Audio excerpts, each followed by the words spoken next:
Flash flies to Mars to save the Earth, but is forced down by Azura's soldiers. The Earth people make a forced landing in the Valley of Desolation, pursued by Martians. Happy. They'll get back in there out of range. We'll try to hold them off. We haven't got much ammunition left. I know it, Doc. But we still got this. They're spotting us. Hurry before they get through. That is it. Damn! What happened? I don't know. She saw something frightened her. Dale, what'd you see? I don't know. Something unreal. Unreal? Oh, what do you mean? The clay in that wall. It seemed to come to life. It turned into a man and it ran back into the shadows. Oh, don't be silly. Flash!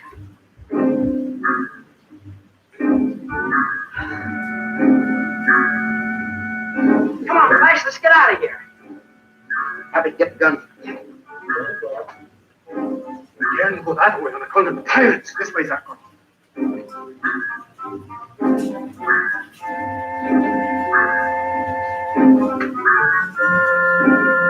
Looks like a way out here.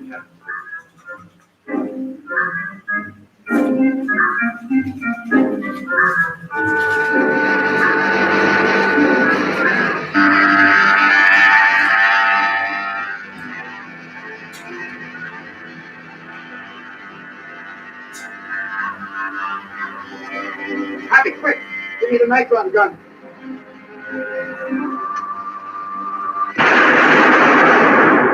Here! That shot could only have been fired by Flash Gordon's party. What are we going to do now? Nothing we can do but keep looking for a way out. They couldn't have gone that way, sir. The tunnel's blocked. Let's try this way.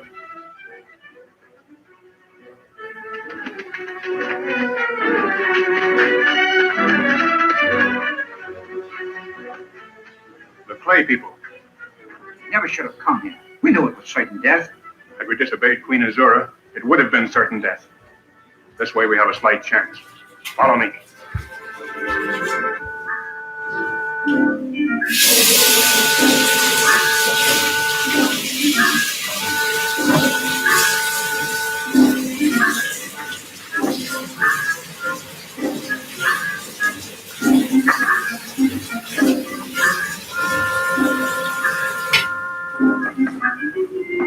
Hey, give me that!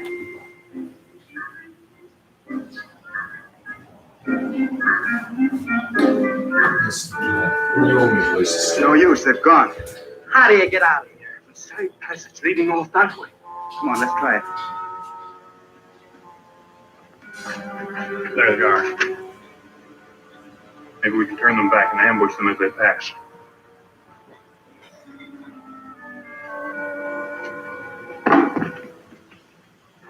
What's that?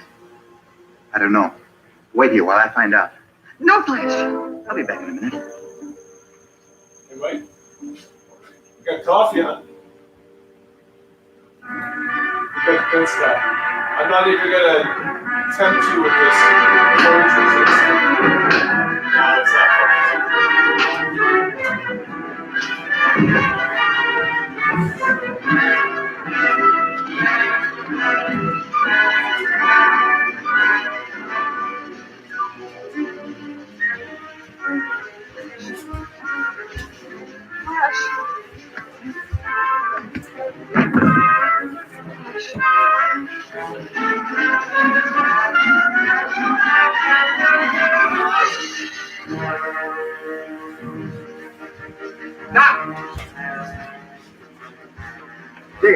Dale, what happened?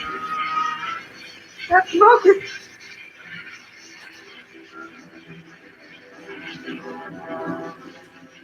Doc, you look after Dale. I'll take care of Happy. Come on, Happy.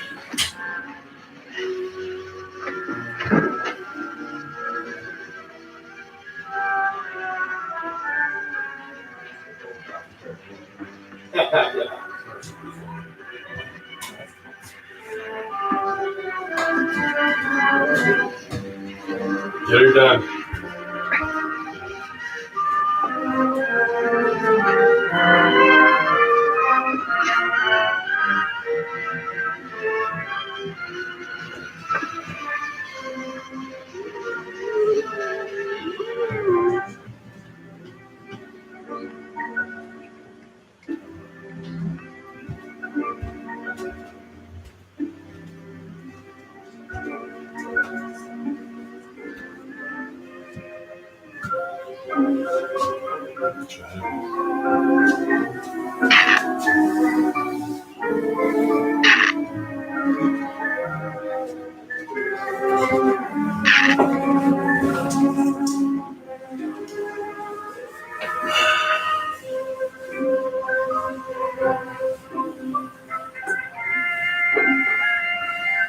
Dale. They will awake soon. The sleep mist has not harmed them. What's the meaning of all this? At first we mistook you for some of Azura's people. Azura's people? Why, they were sent out to kill us. We came to hide in your caves. Yes, we saw you fighting them. Let me go.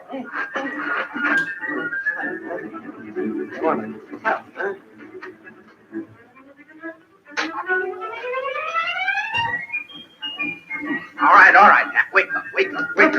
Clarence, what happened to us? I'll explain about the clothes later. Flash! That's all I did. But why are you enemies of Queen Azura? Who are you?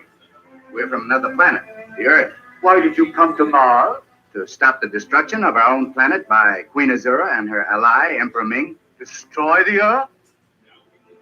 But how could they do that? By means of a powerful beam of light with which they are drawing the Earth's atmosphere across the universe to Mars.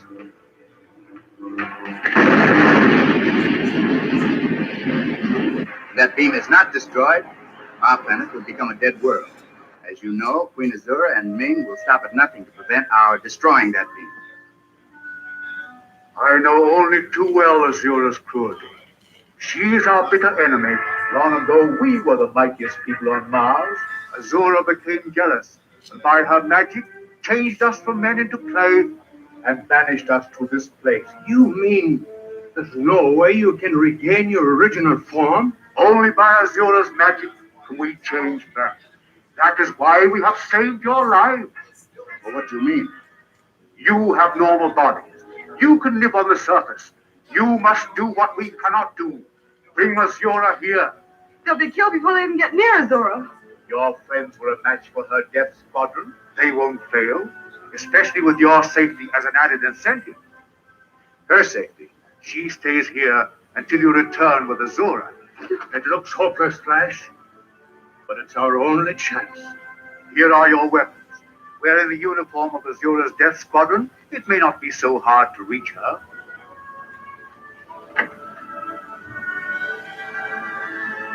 And then what? The secret of Azura's magic power is in a jewel she wears. Without it, she will be powerless. What kind of a jewel? That I do not know. You must find out for yourself. Bye, dear. Hey, what about my cape? You stay here with Dale, Happy. She may need you. Okay, I'll take care of everything.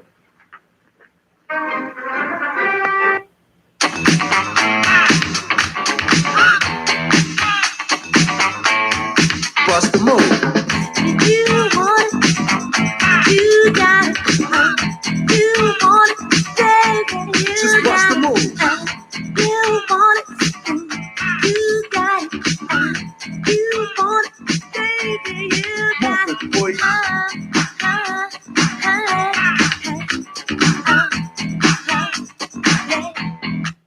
The works covers steering, suspension, brakes, batteries, lights, interior, exterior, your tire treads, everything.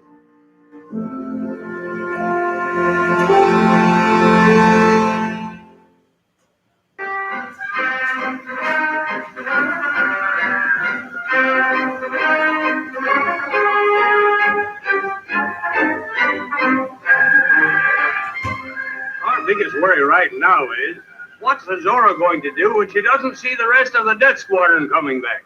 I don't know. We'll have to wait and find out when we get there.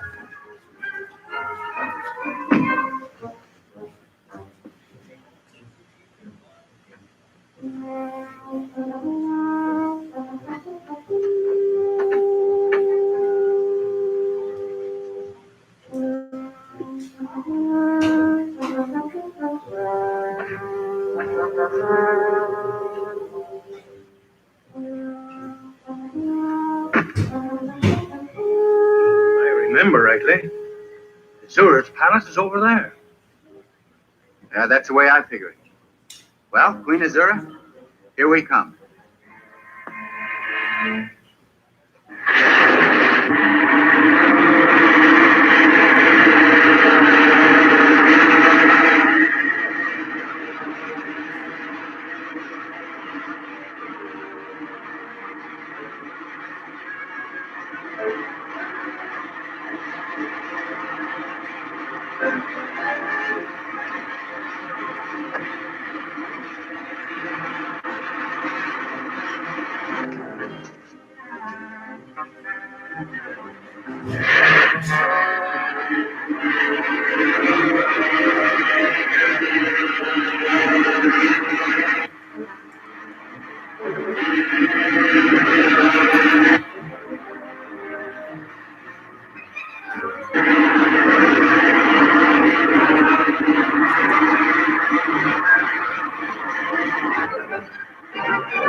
Now, when we get there, Doc, the first thing we better do.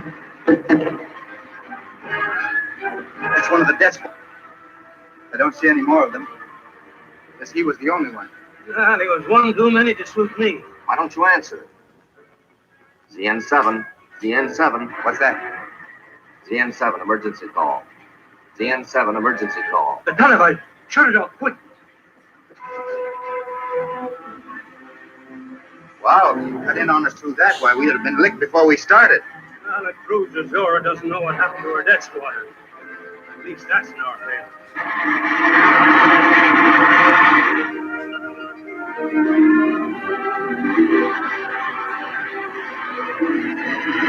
That must be Azura's palace over there. Looks like it, all right.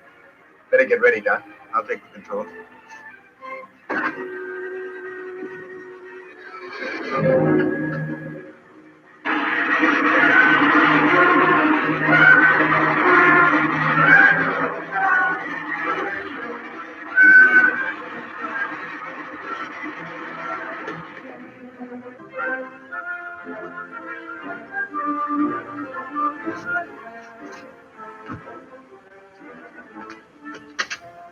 You're not the pilot of this ship. Mine crashed in the battle. I beg your pardon, sir. Shall I take charge of the Earthman for you? No. Does Queen Azura know I'm here? I notified the palace as soon as I saw your ship. Call again. Say I must have an audience with the Queen at once. Yes.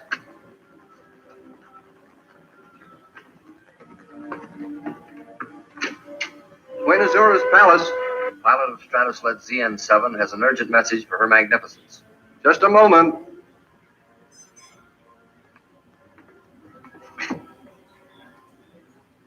Your Magnificence, Speak. Where are the other Death Squadron ships? I'm sorry to report that all but mine have been destroyed. And the Earthmen? I must speak to your Majesty in private about that. A matter of great concern for your ears alone. Very well. Come to the palace at once. I'm going to the throne room. You better come along and take charge of the prisoner. Yes, sir.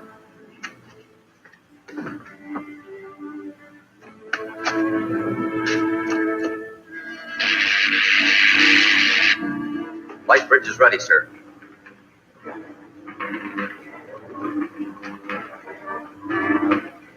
Wait a minute. What is this? Where are you taking me? These Earthmen must be a stupid lot. He's evidently never seen a light bridge before. Yes, well, you better lead the way. Go on, Earthman.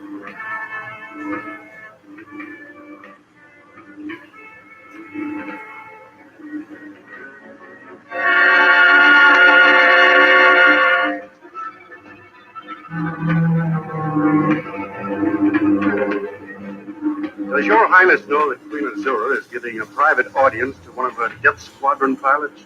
About what? He has captured one of the Earthmen. Earthman? Flash Gordon? I do not know, sire.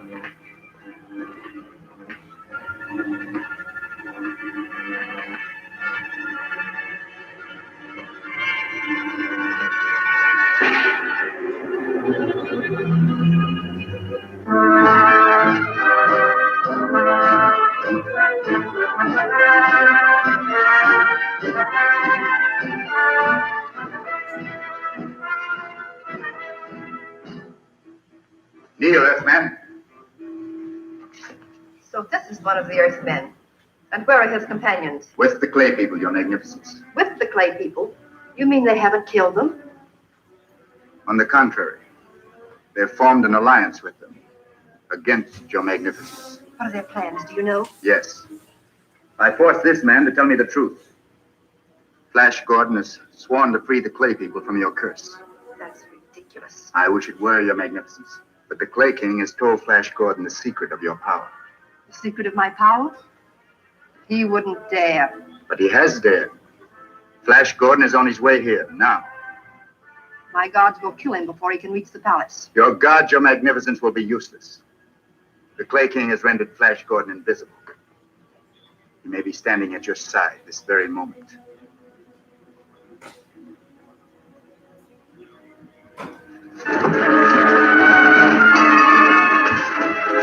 Put him in that room there. Quickly, Zarkov. We've got to get out of here. Lock the door, quickly. Where are you taking me? To the Clay people.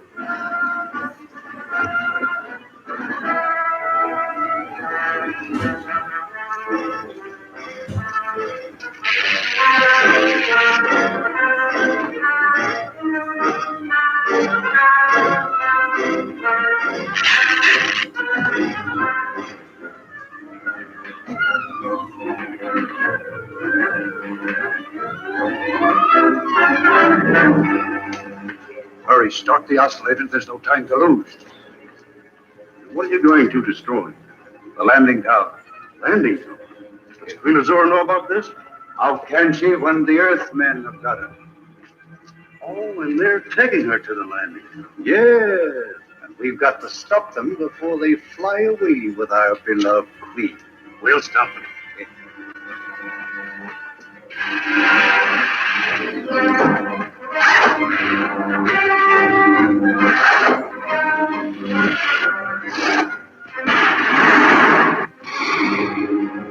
Hurry, Tornes, hurry. It is ready.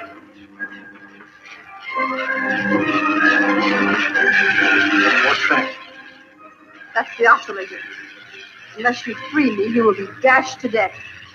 They can't bluff us. They'd never kill their queen. Go on. Look, Flash. The underpinning is giving way. Keep going, Zarkov. More power, Tornes. We must not start that Stratosled.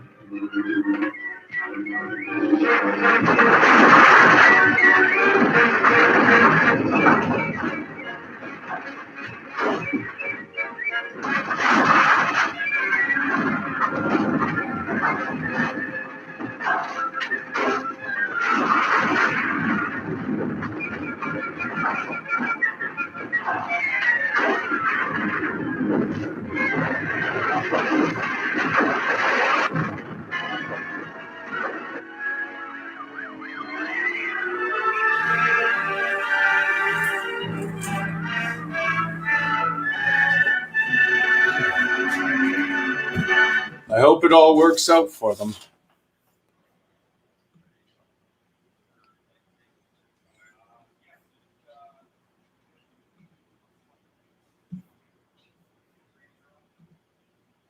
Good morning. Good night. Good afternoon. Welcome to Tea in Space. I'm gonna have a nap.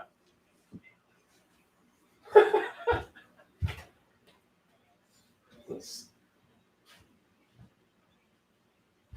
throw some music on first, though. What do you guys want to listen to?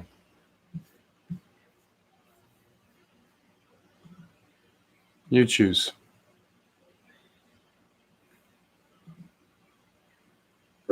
People say I talk about some weird stuff, some far out stuff. But how about that chair that you're sitting in? The following program deals with a controversial subject. The theories expressed are not the only possible interpretation. Viewers are invited to make a judgment based on all available information. Everyone watching now, please share this link via the sidebar to any and all of your social media channels. This is important. Simply ask your friends and family to give us 15 minutes. That's all we ask. That is the foundation of human control. This cult is constantly dictating when it goes up and when it goes down. But no one ever talks about it. Why?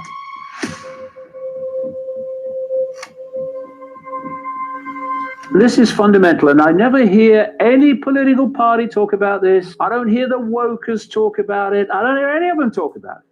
This cult has achieved economic dominance on an ever more extreme scale, thus dominance of the choices and freedom of the population, by creating a situation in which they can lend money that doesn't exist, called credit, to the population, and then charge interest on it, and taking as collateral wealth that does exist, land, resources, homes, businesses. And if the population doesn't pay back the credit money that is a figment of the imagination, created out of nothing basically, then the people issuing the credit, i.e. the banking system owned by the cult, gets your wealth that does exist. And through the generations, this exchange of non-existent theoretical money called credit for real wealth and resources has sucked the wealth of the world into the hands of the few. And through that dominance of financial control, they dictate the choices, or lack of them, of the population. And they dictate the choices of black people, white people, Asian people, all different kinds of people and sections. In 1936, a brilliant Polish doctor discovered what she believed to be the biggest biblical Dualities. Why are governments borrowing money from private banking systems and the population paying interest upon that borrowing? Why aren't the governments issuing their own currency interest-free and lending it to the population interest-free to go about their commerce and go about their lives, creating opportunities and choices that they wouldn't otherwise have? Why are we allowing a privately owned, in the end, by a tiny few people, banking system to issue non-existent credit money and then be able to take the wealth of the people if they don't pay it back? And there's another thing on this. The same people that lend the money, the credit, dictate if the economy goes up or the economy goes down. Thus, they can lend lots of money and there's a boom. And then they can crash the economy and people can't pay back the loans that they took out. So what happens then? those that have lent the non-existent credit and crashed the economy can then suck up all the wealth that was put as collateral for the non-existent money. Now, what we're going to see in relation to what I've just said is a frenzy of repossession of properties, a frenzy as the cult, which owns the banking system, sucks up more of the wealth and resources of the world because of a pandemic hoax that crashed the world economy, which the ones that control the banking system were behind. Because the same people, the same cult that's behind the banking system, if people want to focus on how we get our freedom back, then private banks lending money at interest, non-existent money called credit, has to end, or at least it has to be an add-on. We need a system, not a communistic system, but a system where governments are able to issue the currency interest-free. Because you say to people, how is money created? And they say, oh, the government does it. Well, almost entirely it doesn't. Money comes into circulation by private banks lending credit. And when they lend lots of credit, then there's the opportunity for lots of economic activity. And when they squeeze the credit, what did they say in 2008? A credit crunch. When they squeeze the credit, they're taking out of circulation units of exchange, and economic activity cannot take place. And so we go into a recession. And this cult, via the banking system and via this system, is constantly dictating when it goes up and when it goes down. Because what their masters are making it go up and down, so they know when it's going up and down. And that an idiot could make vast amounts of money if you know when the economy and the stock market's going up and when it's going down. And this is how it works. Changing the banking system, taking control of our economic lives, our livelihoods, our choice out of the hands of private banks, that would change everything on the level that we are talking about. But no one ever talks about it politically. Why? Because Britain is a one-party state. We have a one-party state Labour Party, a one-party state Conservative Party. In America, you have a one-party state Republican Party, a one-party state Democratic Party. And these one-party groupings, all these major political parties, are ultimately controlled by the same network that controls the banking system. And because of that, the politicians controlled by those people are not going to challenge the banking system controlled by those same people. What this whole Marxism tyranny wants to sell is that everyone should be equal. But what does that mean? Everyone should be equal. I would like to play in goal for Manchester United. I'm 68 and I have an arthritic hand. Ain't gonna happen. So what I'm gonna do is something that I can do. And I'm not going to complain that I'm limited, and I'm not going to say that I'm disabled and that it's the system that means I can't play for Manchester United. Hi, I'm Andrew, and I have one question for you. Why did the US government just take out a patent on this long-lost healing herb mentioned in the...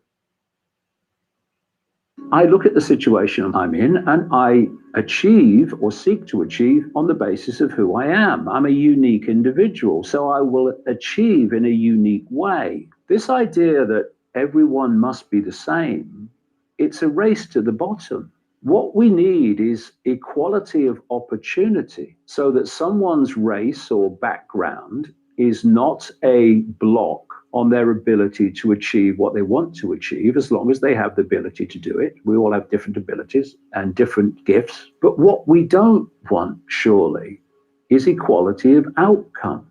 Because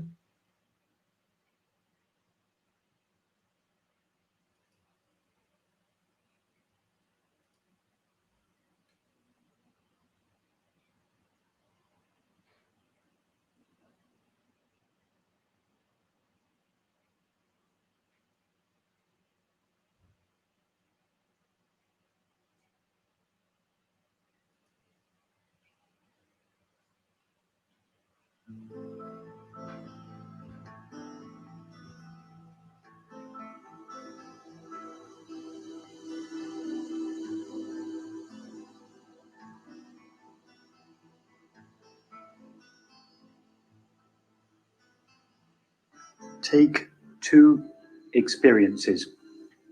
One that seems to be me, For instance, the tingling sensation called the face. And 2, one that seems to be not me.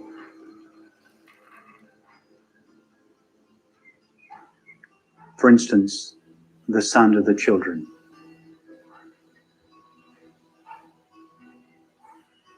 Or the sound of the traffic.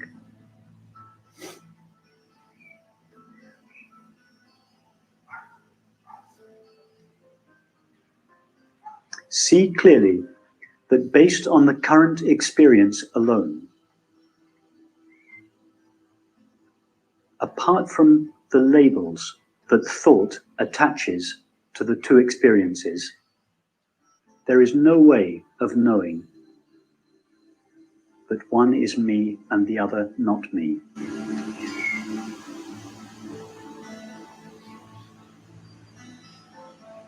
Put the two experiences in front of you, so to speak. 1, the tingling called the face. 2, the sound of children and traffic.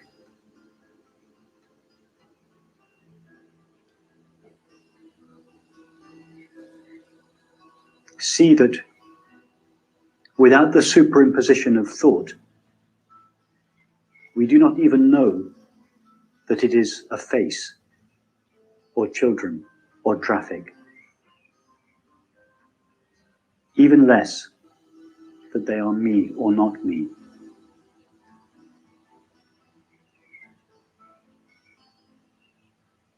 In fact, even to call them two experiences is a superimposition of thinking.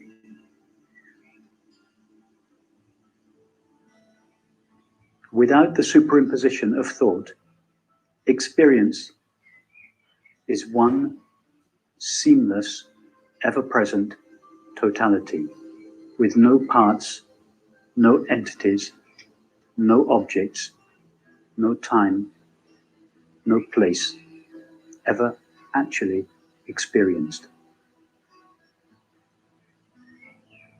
All these objects, entities, time, space, they are all concepts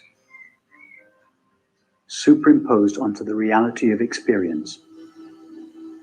The reality of experience itself is one ever-present, seamless whole.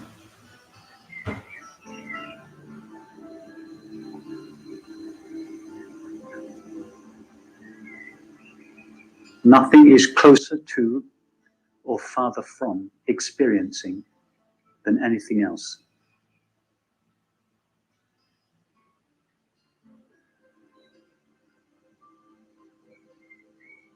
Nothing is made out of anything other than experiencing.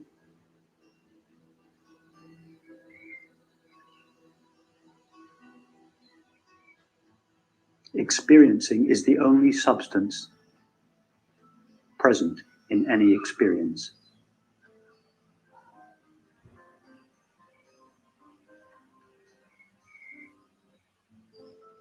And the nature of that experiencing is knowing, being, and peace.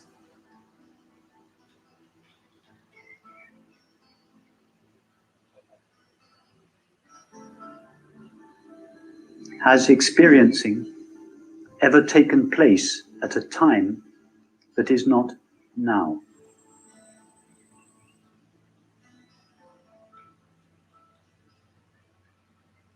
Or at a place that is not here? Not now, a moment in time, but now this timeless ever-presence.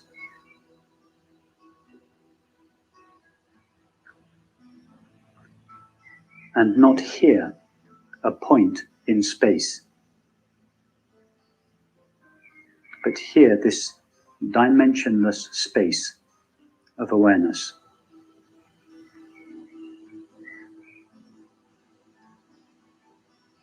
Could experience ever take place anywhere other than now and here?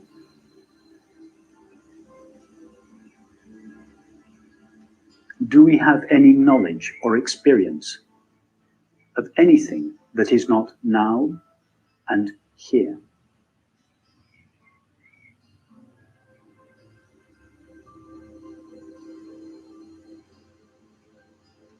Time is made out of everything that is not now, that is the past and the future.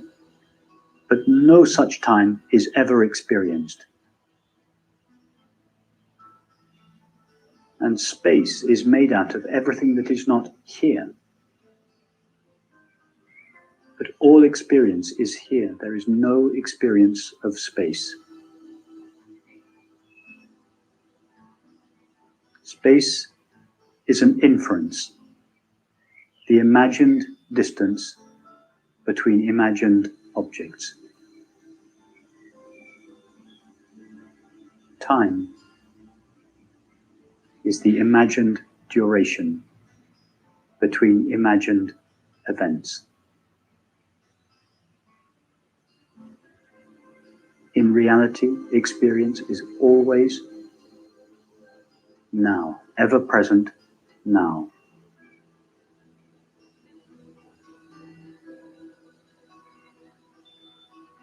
In order to conceive of objects, others, entities, the world, time, space, duration, causation, we first have to forget the knowing of our own being, forget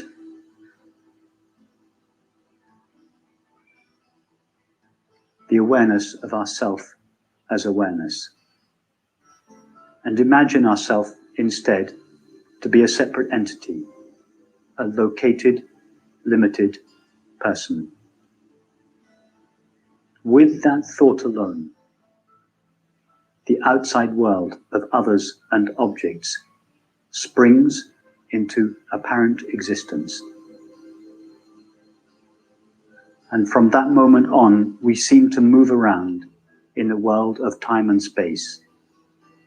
We seem to be born, to evolve, to grow old, and to die. That is true only from the imagined point of view of the imagined separate entity. From the point of view of pure experiencing itself, which is the only valid point of view, there is no such experience of birth and death, time, space, becoming. There is, from the point of view of experiencing only itself, ever present, made of knowing, being, and happiness, never knowing anything other than itself.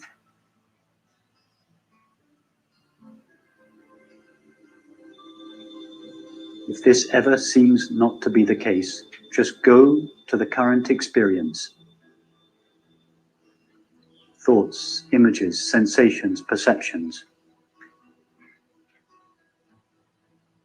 See that all seeming things are intimately one with experiencing, or I. Everything equally close, equally intimate.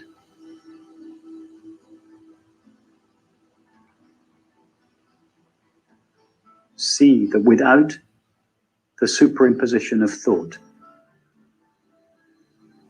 there is just one eternal experience.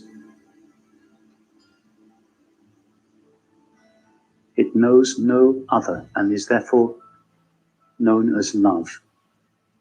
It knows no agitation and is therefore known as peace. And it knows no lack and is therefore known as happiness.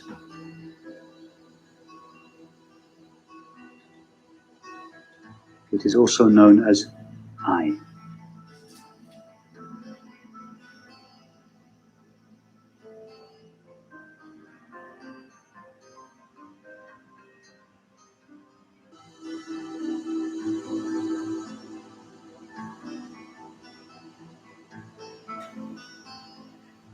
I think I've had the understanding or the recognition before that the body is, or this body is a vibration.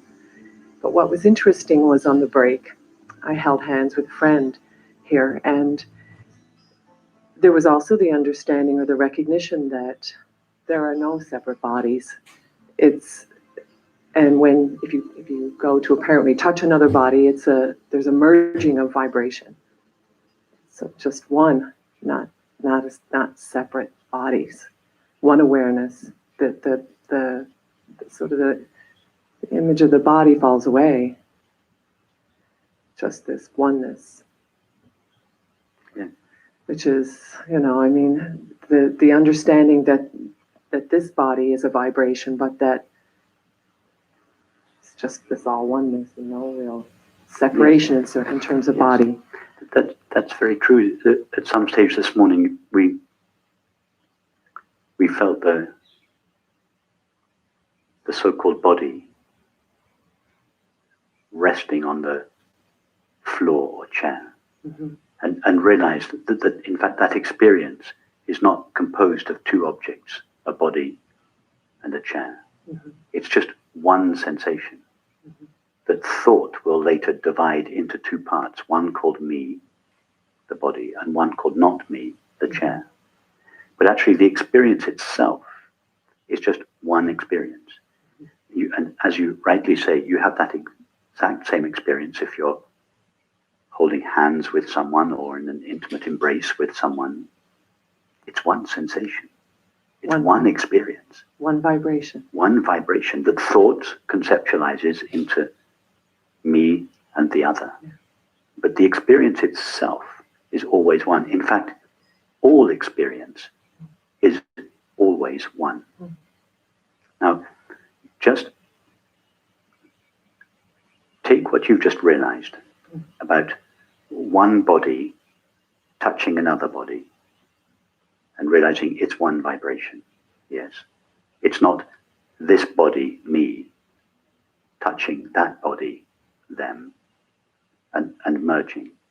Yes. It's the sensation is, the experience is one experience. Now, go back to what we did earlier and look at the current view that you are seeing, and trace your way back to whatever it is that is seeing. Yes. And we can't name that. Yes.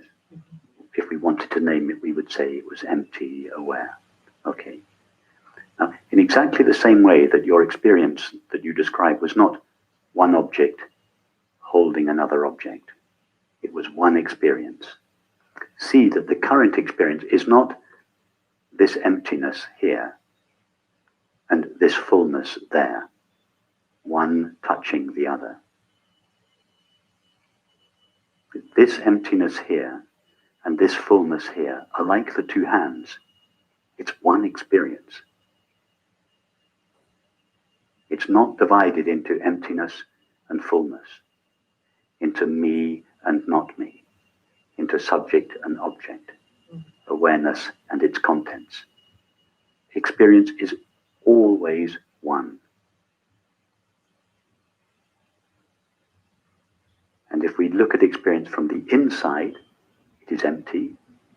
If we look at it from the outside, it is full. But it's always one experience. It's not divided into parts. It's not essentially divided into one part that does the experiencing and another part that is experienced. So over time then, Rupert, is it such that that starts to kind of become more the norm, so to speak? Because I guess in my experience, what it's like most often is that there's that the object is in the foreground and awareness is sort of in the background. But I have sort of had the experience where awareness is more in the foreground and objects are in the background. Yes, that's so. Yes, so the first stage let's go to our TV analogy. The first stage, we see the image first. And then a friend points out to us, no, it's not an image. It's all just the screen. And we realize, oh, yes, the screen is in the background all the time. Mm-hmm. So then we start to pay attention to the screen more than the image. And after a while, we see the screen first and the image second. So as you say, the screen seems then to be in the foreground, the first thing we know, and the image seems to be in the background.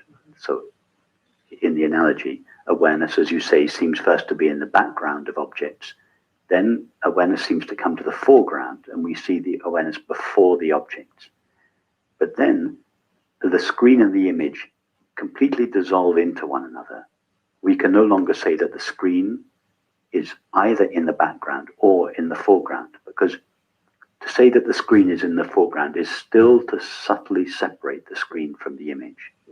So first awareness is in the background, objects are in the foreground. Then awareness is in the foreground, and objects are in the background. And then the distinction between the two collapses. And we realize that experience is awareness. Awareness is experience. And that experience, let's write it all as one word, awareness experience, written without any gaps. Awareness experience is always one seamless, intimate whole. Seamless, that is, it cannot be divided up into parts. Therefore, it is whole. It is always whole. And it is intimate because it is not intimate with myself, because there is no myself for it to be intimate with. But it is made out of intimacy. That is, it is made out of love. There are not two things there, one relating to the other. So, to go back to the previous conversation, we can first trace our way back from the fullness of experience to the emptiness behind. But then at a certain point, the emptiness behind, it's as if it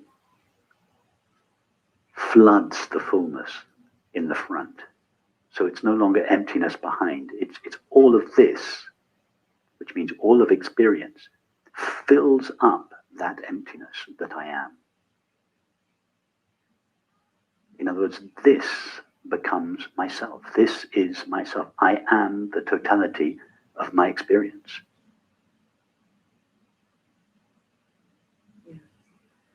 There is just experience, one seamless, intimate whole.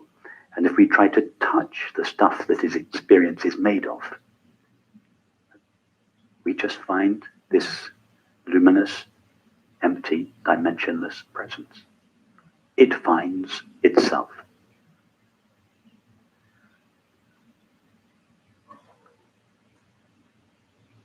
That's what the experience of love or beauty is, the absolute absence of others and objects.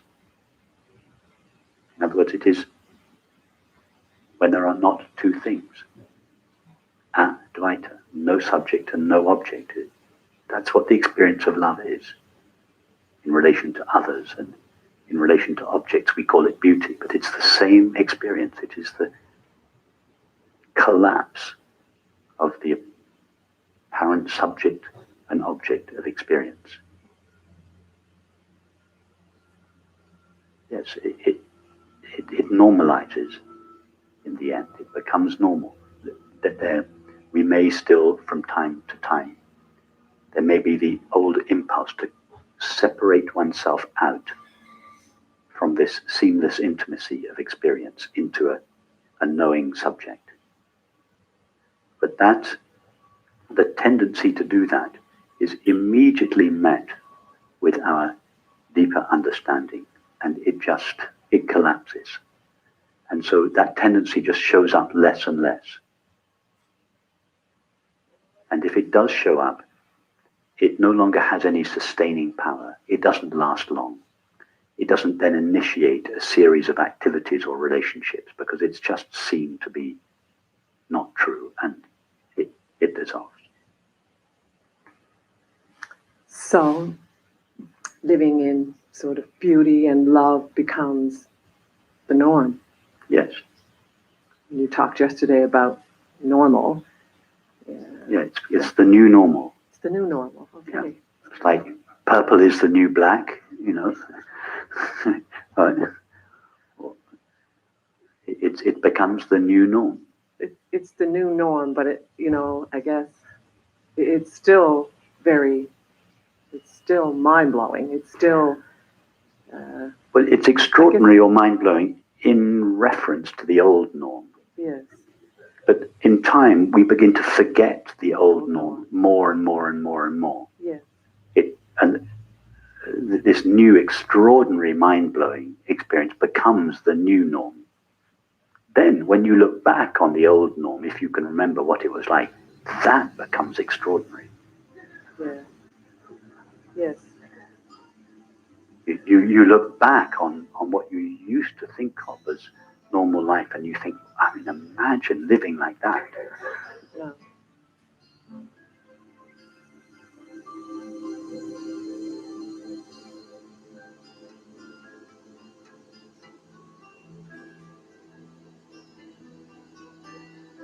The experience of seeing doesn't take place anywhere.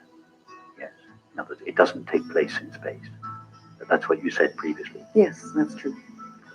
How much space does something that doesn't take place in space take up? No, it doesn't take up any space. No. So all of this, Yeah. what you've just said, you realize what you just said. Yeah. All of this is made out of something which has no dimensions. Yeah. That's what you just said based on your experience. Yeah, that's true. That's right. No dimensions. Yeah. This three-dimensional world is an appearance in and of something that itself has no dimensions. And that's, you've come to that from your experience. You haven't thought that out. You just said, all I know of the world. I mean, we also know hearing, tasting, touching, but let's just stick to seeing for the moment, because your question was about seeing. All I know of the visual world is the experience of seeing. Without seeing, we would know nothing of a visual world. That seeing doesn't take place in a place. All places are made out of it. Right. All places take place in it. It doesn't take place in a place. Yes. Yes. In fact, we can't even talk of all places taking place in it, because there is no inside of something that has no dimensions. Yeah. We just cannot go there with thought. We cannot think about it. You can only think about something that has dimensions. Yeah. And I try to think about it. I know that. Well, it's good to try to think about it, because we use thought to bring us closer and closer and closer to our experience. But when we go to the heart of experience, thought has to stay outside. It can't come in with us.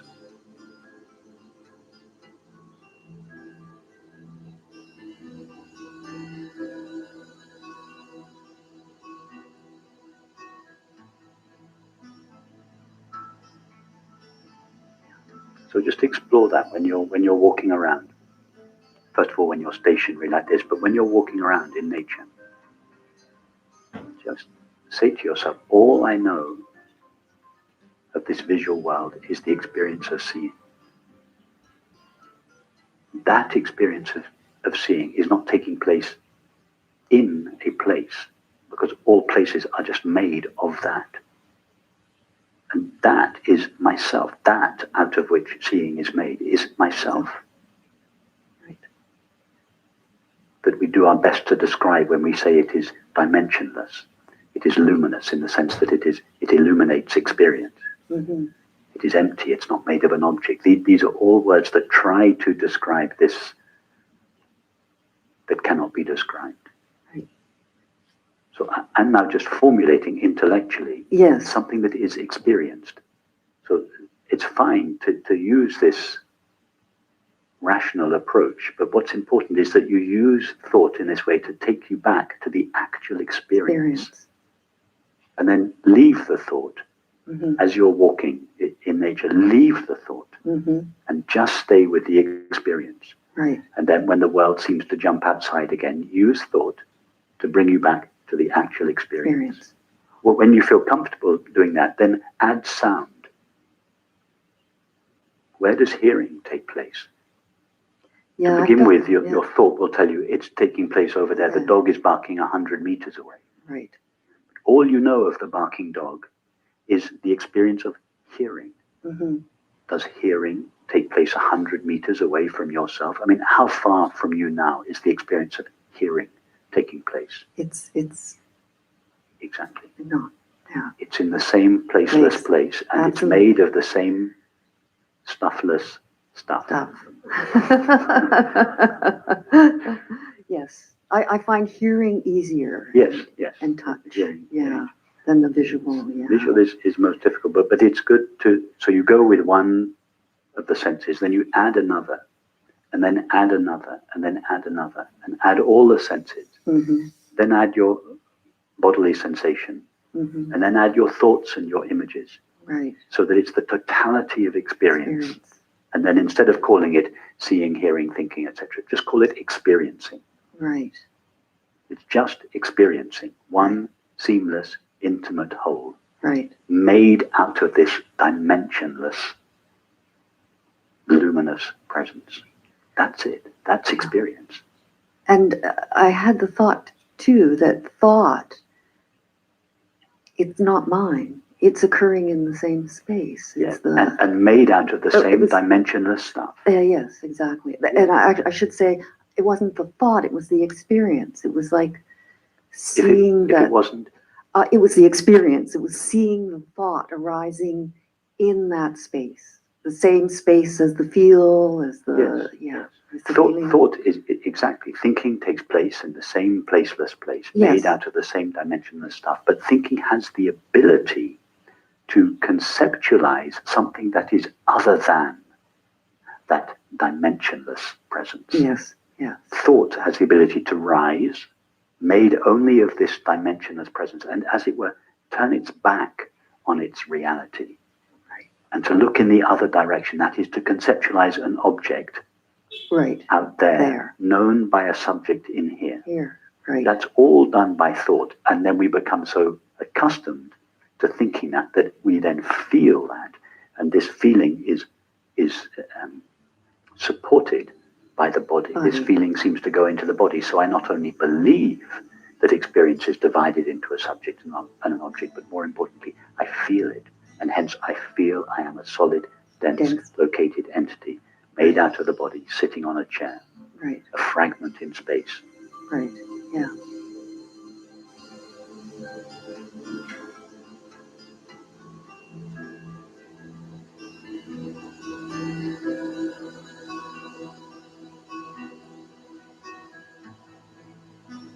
We recognize, or I recognize, that awareness is unlimited and boundaryless, ever present. But the word unlimited, my understanding that I'm thinking of unlimited in terms of awareness, and in my experience is that it's boundaryless. But I also hear it unlimited used in other sort of, so is it like all power? Or were you talking about unlimited as well in terms of ability or something like that? My experience is boundaryless, but... Yes, unlimited in every way. But even the word unlimited is not quite right. It's not really true. Unlimited and ever present, they're not quite true. When we say awareness is unlimited, that statement is made as a concession and in reference to the belief that objects are limited, that there are real things called limited objects. Now, the teaching, as a concession to that belief, in order to meet us where we are, the teaching says, okay, I understand that you think there are real things called limited objects. In reference to that belief, see that what you are is the awareness that knows those limited objects, and that awareness itself is not made of an object and therefore is unlimited. Yes. So then we say awareness is unlimited or infinite, and the same, that it is ever present, as opposed to objects which seem to come and go. However, that's only a halfway stage. If we actually explore the limited objects, these objects that we think of as being limited, we never actually find them. If we explore experience, all we find is consciousness. And who is it that finds consciousness? There is only consciousness there to know consciousness. So if we really explore experience, we don't find a collection of limited objects that appear and disappear. And therefore, we cannot define the reality of experience in terms of those limited temporary objects. We can no longer say reality is not limited and it is ever present, because what are these limited temporary objects we are comparing reality to? We've just acknowledged that we never find them. We can no longer use them as a referent. So then we can no longer even say that awareness is infinite and eternal. It is beyond being limited or unlimited. And we simply can't go there. We can't name that. But if there is only awareness, if the entire content of experience is made out of awareness or consciousness, the word awareness itself no longer means anything, because awareness only means something in reference to objects. It's not this object, I am the awareness that knows it. Yes. So as long as we think there are objects, we think there is awareness. Right. Okay. Now you get rid of the objects, for a while we still call it awareness, but then you think, well, why call it awareness? Right. Awareness means something only in reference to something else, and there isn't something else. That is why this teaching is called non-duality. It's not called oneness. It's more accurate simply to say it's not two. Because as soon as we say it is one, it is awareness, it is actually more dualistic to call it oneness. It's more humble and more intelligent just to say, with the mind, we can only say it's not two. We can only say what it's not. We can't say what it is with the mind. That there's huge wisdom just in that phrase. It's not two. It's the best the mind can do. The mind can't trespass into reality. It can't say, although the mind is made out of it, it cannot say a single word that is true about it. And that is why, if we use thinking, if we truly use the mind to explore our experience, and we go all the way with the mind will bring itself to its own end. That's why we enjoy thinking in this. We don't stigmatize thinking. We understand, of course, reality cannot be expressed by thought, although thought is made out of it. But we don't therefore say, okay, don't think, don't ask questions.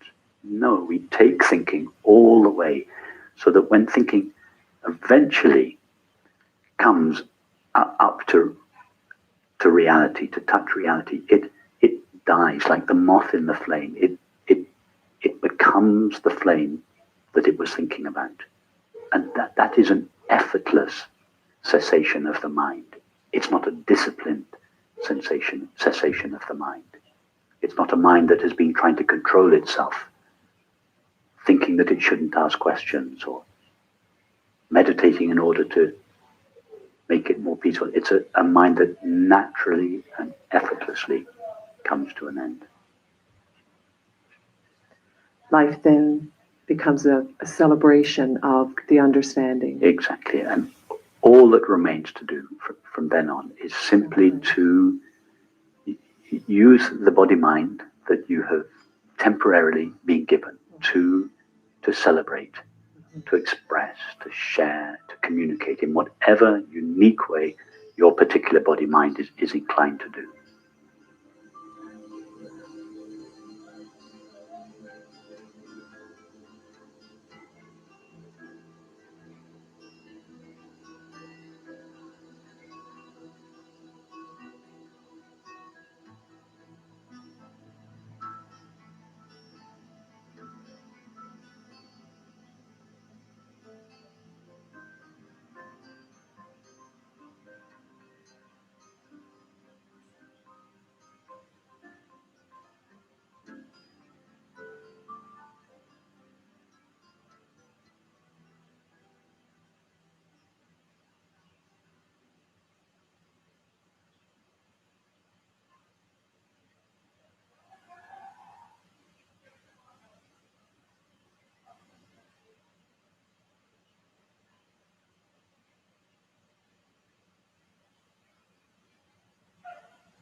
Coming back to this issue of the personal sense of consciousness and the idea of limitation, and then going beyond the thinking portion of that into the feeling portion of separation.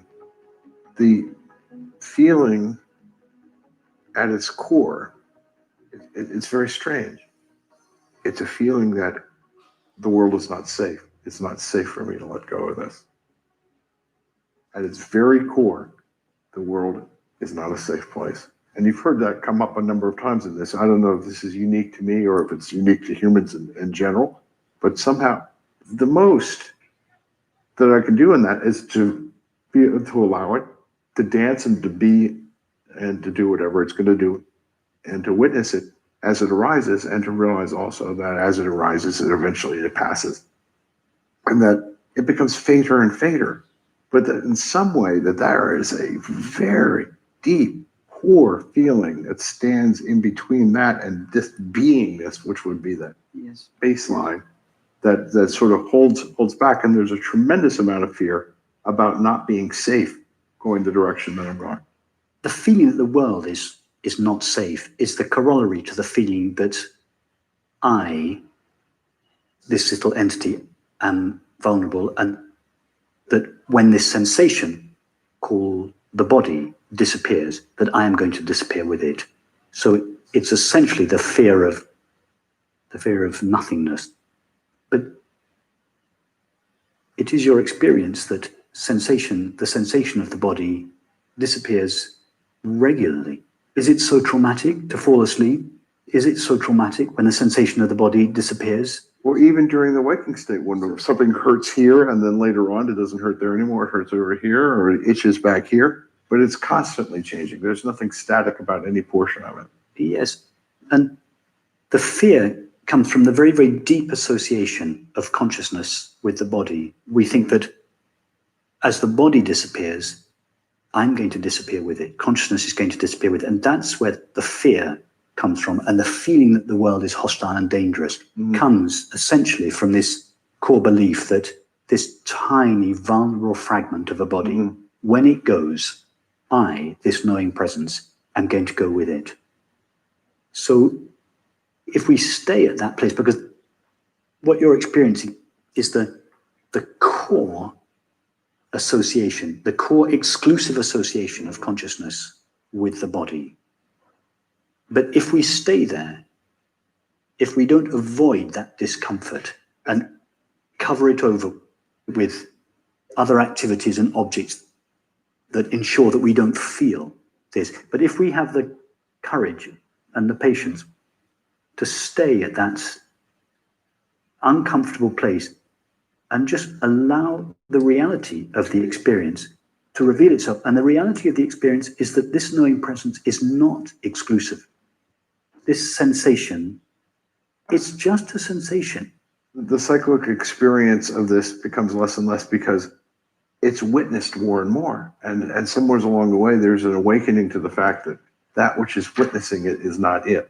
Just the fact of witnessing it, it's loosening the exclusive identification. Just simply sitting with it and seeing, allowing the bodily sensation to be whatever it is, and allowing it to do its thing with absolutely no agenda. I mean, why have an agenda about a bodily sensation? Right. And it's not necessary to get rid of it because it's a sensation. It's not a problem. It's only a problem when it's half seen, when it's believed to be what we are. And therefore, it's felt that when it disappears, we're going to disappear. Right. So it's only lack of clarity, lack of clear seeing to what is actually a neutral bodily sensation to become an abode of fear. Right. The interesting thing that you talked about is the avoidance of this emotional signature or this discomfort. I think it's a more primeval motivation behind a lot of the behavior that I've experienced throughout my entire life. The avoidance of that discomfort manifests itself in overeating, watching too much television, reading too much, doing anything but being present with that which is there, asking to be noticed. Okay? And so a huge chunk of my life spent involved in all these activities which are designed to do exactly what you were talking about, which is avoiding this signature, which is sitting at the core of what's going on. Yeah, the types of activities you're describing are strategies of avoidance. They're all strategies of avoiding this discomfort. Once we've seen that, it becomes impossible to engage in them with the kind of conviction we used to. They may go on, there may be the impulse. There's sort of ghostly impulses or conditions. And then a time comes when we catch ourselves red-handed about to embark on one of these, and we know it's not because we want X. What we're really doing is we're avoiding. And just seeing that is all that's necessary to let this avoiding activity, we just don't go down that road. We just have the courage to stay. And then as we just stay, as we have the courage and the patience to stay with the discomfort, the experience is revealed just as it's a neutral bodily sensation. The discomfort aspect of the experience fades. And it doesn't fade because we're trying to do anything about it, because we're trying to get rid of it. In fact, precisely the opposite. It begins to fade because it's allowed to be what it is. It's simply seen clearly for what it is. It's a bodily sensation. Right.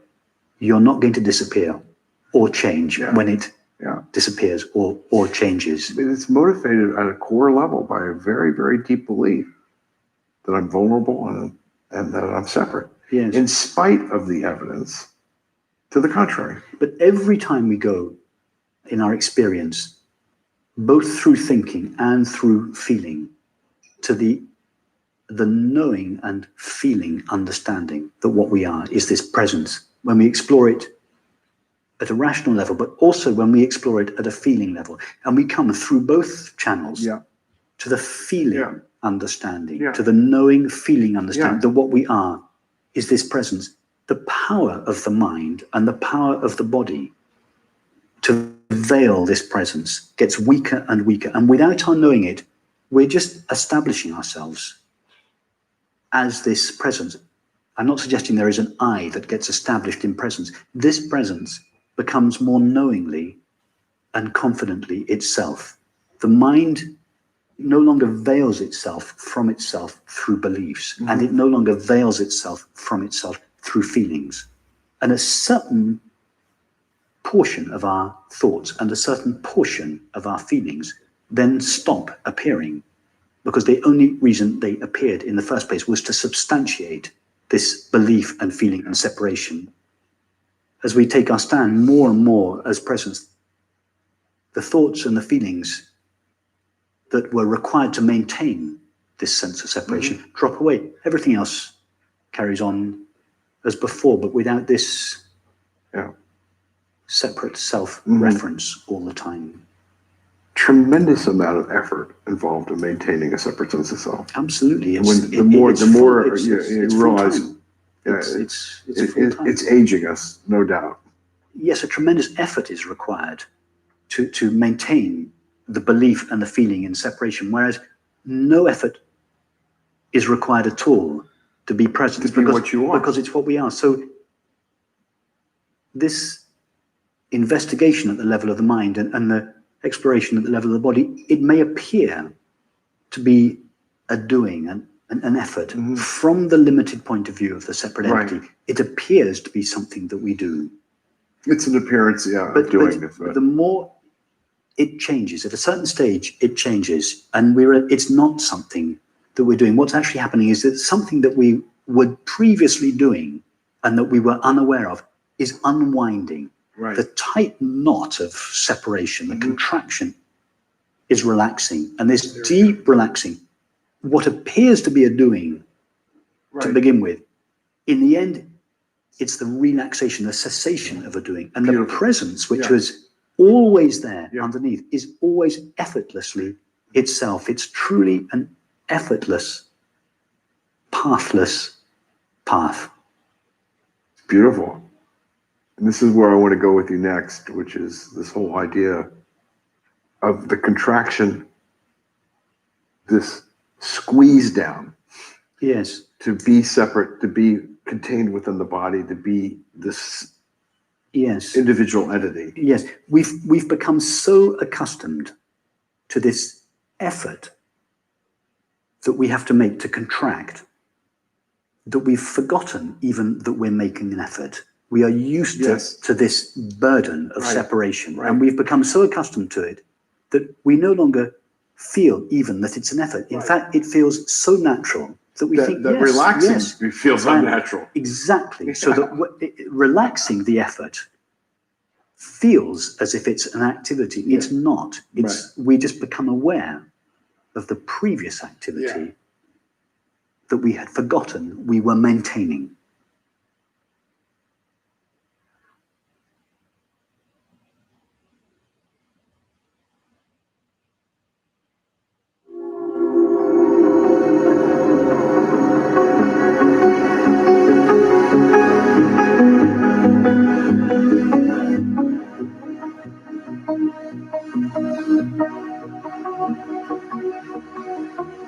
Okay, so we sort of come around now to an interesting idea of contraction, of fragmentation, feeling of separation, how it manifests in thinking, how it manifests in feeling, how we experience this thing of separation, the suffering that goes on as a result of it all.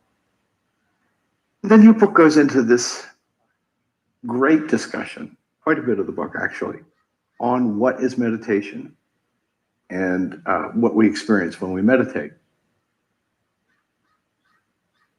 This chapter is called Consciousness Shines in Every Experience, which is a beautiful name. And it starts out, meditation is not an activity. It is a cessation of an activity. And then it goes on to say, in order to understand that meditation is not an activity, we can use the example of a clenched fist. If we take our open hand and slowly close it tightly, an effort is required both to clench the hand and to maintain it in that contracted gesture. So go ahead and let's talk about that one for a little bit. And then I've got some famous quotes here from you on this that I think, because this really fit for me. This whole idea of contraction and the effort required to maintain this whole belief in separation and the pain that I experience as a result of trying to maintain this whole spinning plates on top of, like those guys in the circus do, spinning the plates, hundreds of plates. Got to keep it all going. Yes, I think the image of a clenched fist is a good one, because if we clench our fist and we leave it clenched for a long time, a habit in the muscles forms, and we forget that an effort is being exerted in order to maintain. We just think that this is natural. This is the natural position of the hand. Now, if we've maintained our hand in this position, in this gesture, say for a few weeks or a few months or a few 50 years, or 50 years, for instance. for instance. And someone was then to say to us, now, unclench your fist, we would feel that a great effort was being made to unclench the fist, because by that time we would think the clenched fist is the natural state and the open hand is a new state that is achieved as a result of making a tremendous effort to open the hand. But that's only because we have forgotten.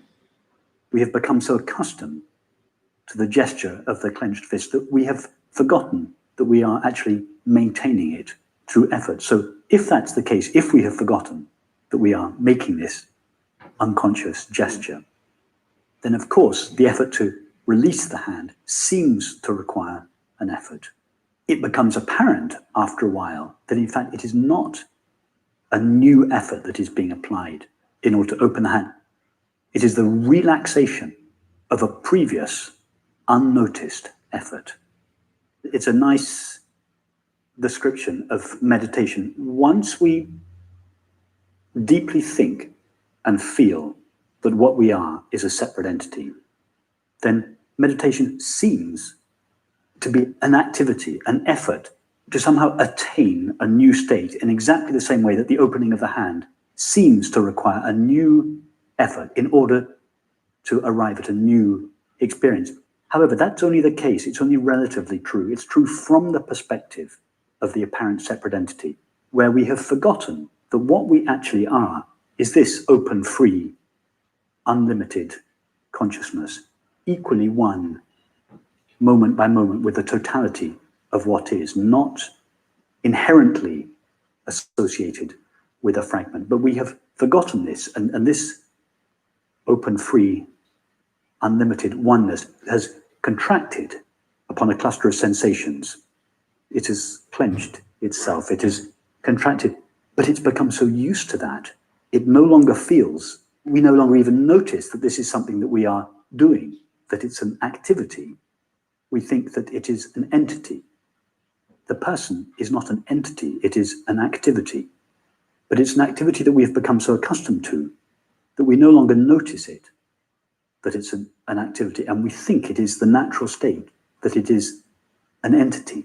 So of course, once this deep belief, and more importantly, the deep feeling has taken root in us, that I am this contracted entity, then of course, to recover what seems to be lost, to recover what is in fact the natural, underlying, ever-present condition, which is the open, it seems that we have to make a tremendous effort to decontract, to let go of, and this is the learn how to let go. And this is the apparent activity of meditation. Actually, what happens when we begin, and it doesn't matter if we think it's an activity. We think it's a doing, an activity. It's fine. It doesn't matter what we call it. We embark on this so-called effort, this so-called doing, and we realize very quickly that actually it's not the case at all. There's no question of doing anything. We were doing something before. We were doing this self-contraction before, and that what we thought was the activity of meditation is actually simply a relaxation of what we were doing before.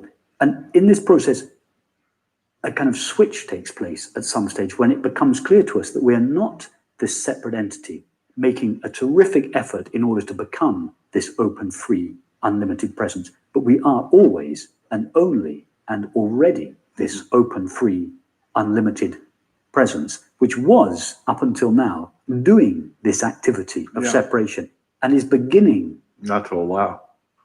So in that sense, this open, free, unlimited presence just remains as it is. It stops superimposing a belief and a feeling on top of itself, within itself, and begins to re-experience itself as it is. So to begin with, we think that meditation is an activity. Later, we understand that it's not an activity, it is the cessation of an activity. But later, we see that it's not even the cessation of an activity, because we realize that consciousness presence, this open, free, unlimited presence, is always only itself. So then we understand that what could be called the highest form of meditation is simply the abidance as what we are, being what we are. There's nothing to do, there's nothing to be, there's nothing to become, because we understand and we feel that what we are is this presence, in which and ultimately as which the totality of our experience is expressing itself. So then there's a switch. We used to think that the person is what we are and that meditation is something that we do. We then understand completely the opposite. Meditation, contemplation is what we are, and the person is something that we do from time to time.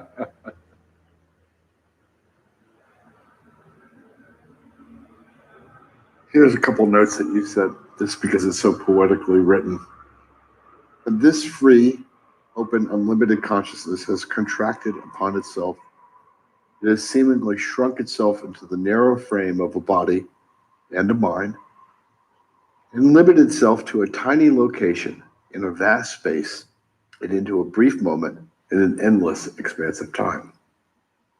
This is the primary self-contraction that open, free, unlimited consciousness chooses from moment to moment of its own free will. Feeling itself isolated and therefore vulnerable and afraid, this open, free, unlimited consciousness now sets about supporting and protecting its new self-imposed identity as a fragment. To effect this, it reinforces its boundaries with layer upon layer of contraction. At the level of the mind, these contractions are made out of desires and addictions on one hand, and resistances, fears, and rejections on the other. These are the many faces of our likes and dislikes, the I want and I don't want. I think it's pretty remarkable stuff. So starting from the trunk of the tree, which is the belief in separation, comes the tree and all the branches and all the various behaviors, beliefs, desires, and fears. In that way, that the sense of separation grows roots. It's not just the primary self-contraction. Consciousness contracts onto it and feels that I am a sensation, but there are many sensations in the body, some of them very, very subtle, with which it identifies. And not only that, it then builds belief upon belief. I'm not just a separate entity, but I'm a man. I'm not just a man, but I'm a man of X years old, of this kind of intelligence, of this kind. So the primary belief is then expanded upon. Right. So the belief grows, spawns other beliefs, and the feeling as well. There are lots and lots of locations. So the sense of separation ends up as a very dense network, a fabric that's made of desires. It's not just a single, there's a single belief that is at its core, the core self-contraction, the core feeling that I am separate. Sense of me. But that is substantiated and supported by a whole kind of edifice of secondary beliefs, which give it seeming depth and solidity.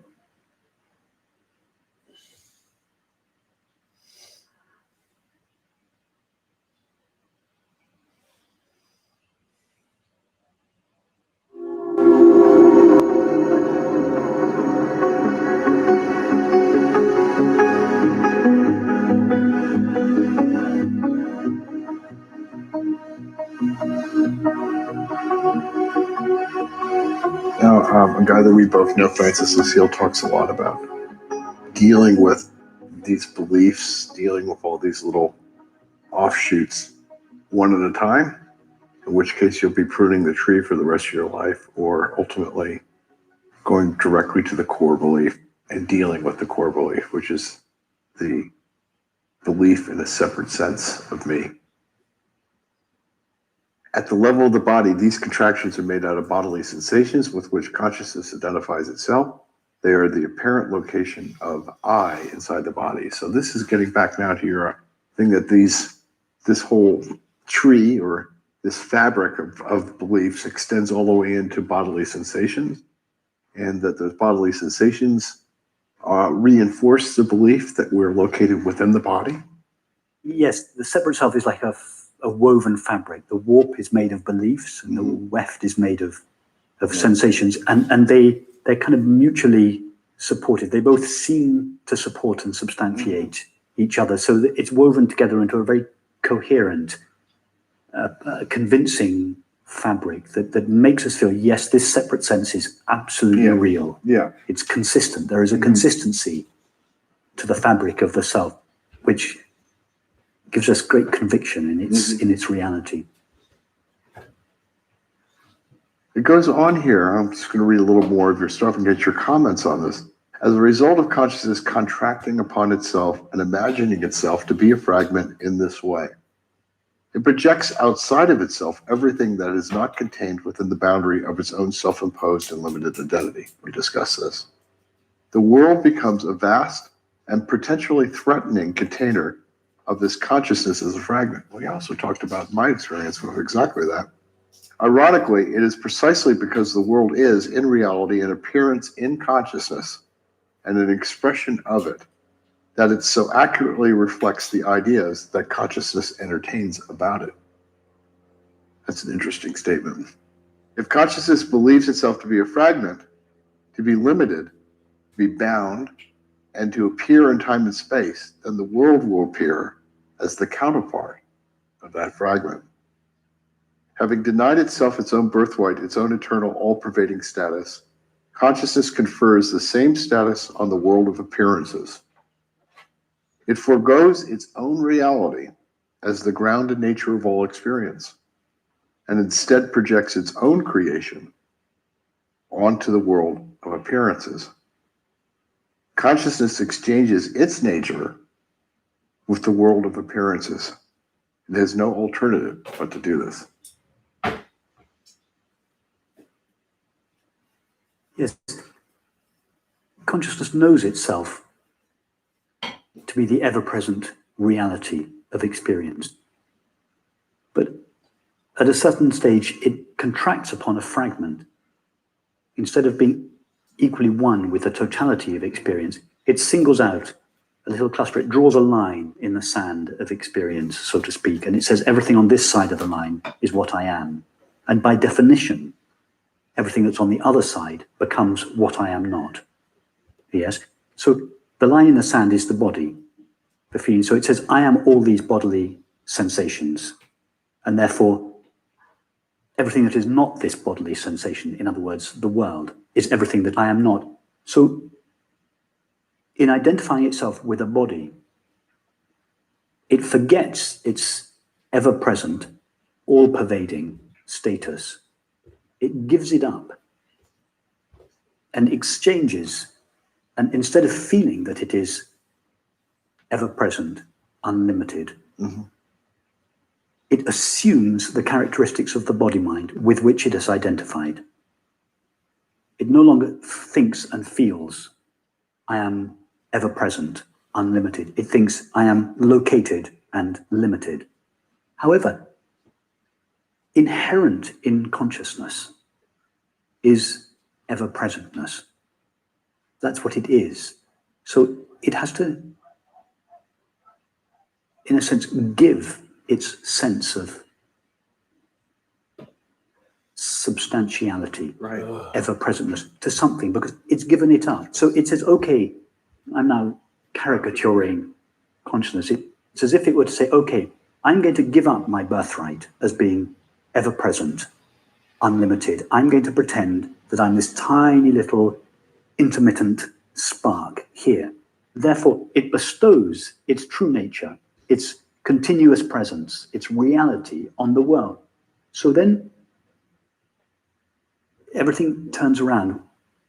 We think that the world is substantial, real, continuous, ever-present.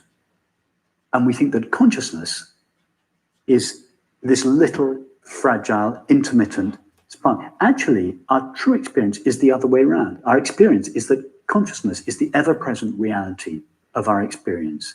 And we can check that out in our experience. At any moment, consciousness is. We never experience any fragility in consciousness. We never experience consciousness waxing and waning, coming and going, bigger or smaller, more or less clear. Consciousness is. That is our experience, ever present. And the world is actually always fleeting. Take any experience of the world. I mean, how long does any experience of the world last? It lasts for a fraction of a second. Our experience of the world is so fleeting and insubstantial. Likewise, thoughts and sensations. So it is truly the world that is fleeting and insubstantial, and consciousness, which is ever present and substantial. But we get it completely the wrong way around. Consciousness bestows its own substantiality, its own realness. It gives to the world, to objects, and we think the world is real. And the fleeting, ephemeral nothingness that the world is made of, consciousness assumes for itself, and it thinks, I'm nothing, I'm non-existent, I'm so vulnerable, I die, I can disappear, I change. It's the other way around. And it's our experience, actually. If we look at our experience, this isn't a new state. It's just what I'm describing is actually our natural moment by moment experience. But we have so profoundly forgotten this, so profoundly forgotten that the actual reality, the substance of the so-called world is actually the substance of ourself, of presence. That the world has no other reality other than the presence we give it. That's beautiful. If anyone were to ask themselves, what is my experience of the world? What would my experience of the world be if consciousness were to be withdrawn from it? What is my experience outside without consciousness? There is none. There is none. Exactly. Okay, here we go. Our job is to try to figure out what's wrong with that airplane. Mayday. Tuesdays at 8 This is a year later from Smile Direct Club. It takes teeth like these and transforms them into those. Join more than 500,000 satisfied grinners who got a smile they love for only $110 a month at SmileDirectClub.ca. I love home-cooked meals, but I don't always love cooking for one. Last year, I started ordering from Heart to Home Meals. Now, in just minutes, I can enjoy a turkey dinner or tender pot roast any night of the week without all the work. Plus, delivery is always free, right to my front door. Choose from more than 200 delicious home-style favorites, including frozen meals, soups, and desserts. Order as much or as little as you like with absolutely no commitment. Call for your free menu today. Bleeding gums? Hold on. It could be a sign of early gum disease. The Canadian Dental Association validates that Listerine mouthwash's antibacterial essential oils penetrate the layers of plaque to reverse and prevent early gum disease. Complete your routine with Listerine. No matter what the future brings, at Canada Protection Plan, we want you to feel secure and your loved ones to be financially protected. Whether you're in great health or have health issues, whether you're younger or older, you can apply for no medical life insurance in under 15 minutes from the comfort of your home. That means no medical exams. We also provide no medical critical illness insurance. And don't forget, your payments don't start until the second month. With up to $750,000 for no medical and up to $1 million on all of our other life insurance plans, compare us and see that our rates are among the lowest. Contact your advisor or call us now for a no-obligation quote. 10:22 a.m. Welcome 60 to Tea and Space, Protection Plan. Simply, I Am Media. We're like Whatever. $40 short to get home. No. How the universe works? $1,500 and 4 days off of work. Ride alone. We're gonna buy a car Let's find out. Adventure. There's breakfast, lunch, and dinner. In some fairly legal Do we know this one runs and drives? street machines. We're loading the car up on eBay Motors right now. Just don't buy a used car I hope we have the thing sold. from these guys. Only a matter of time before we achieve fortune and glory. Boom Hill. Saturdays at 8 Eastern. Only on Velocity.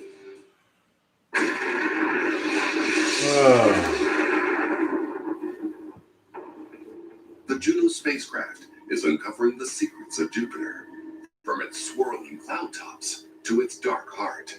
But Juno's discoveries go beyond the gas giant itself. They could answer mysteries about our own planet too.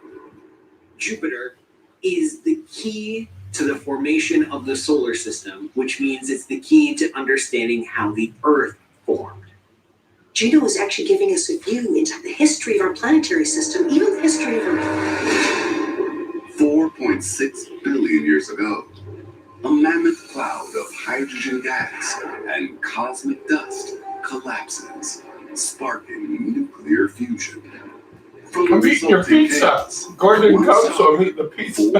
That's all right. You missed out. You missed out, the fucker. To form our solar system. Morning. Good, man. There's these distinct zones of the solar system: rocky and metallic in the inner part, gaseous and water-rich in the outer. And even Just without learning thinking about about that too hard, space. it kind of makes sense. And because how the it's closer universe to the works. Sun, it's warmer out farther We're away from learning the sun. so much. It's cooler. Nice. But the Earth breaks the mold. Earth breaks the mold. Has far more life-giving water than I shared the last little bit of weed I The Earth got. formed in a part of the solar system that you'd think normally should be probably pretty dry because it was pretty close to the sun. So these guys are holding back. It's just 150 million miles from the sun, but in its inside what scientists call the snow line. Inside this line, No, I get the my sun check. is powerful I have an 80-hour paycheck during on a planet's formation. Thursday. But it was only $17 an hour, not 20. The temperatures are high. There's a lot of Yes. energy from the sun. All my checks Too right close now to the are sun, those $17. gaseous and ice-rich materials just can't exist. They're evaporated away by the heat of the sun. Dude, I worked so hard. It's ridiculous. That should be a dry rock in You know, space. honestly, okay. I've been in this situation before where I've Right. been fortunate enough to be the guy that gives the money, right?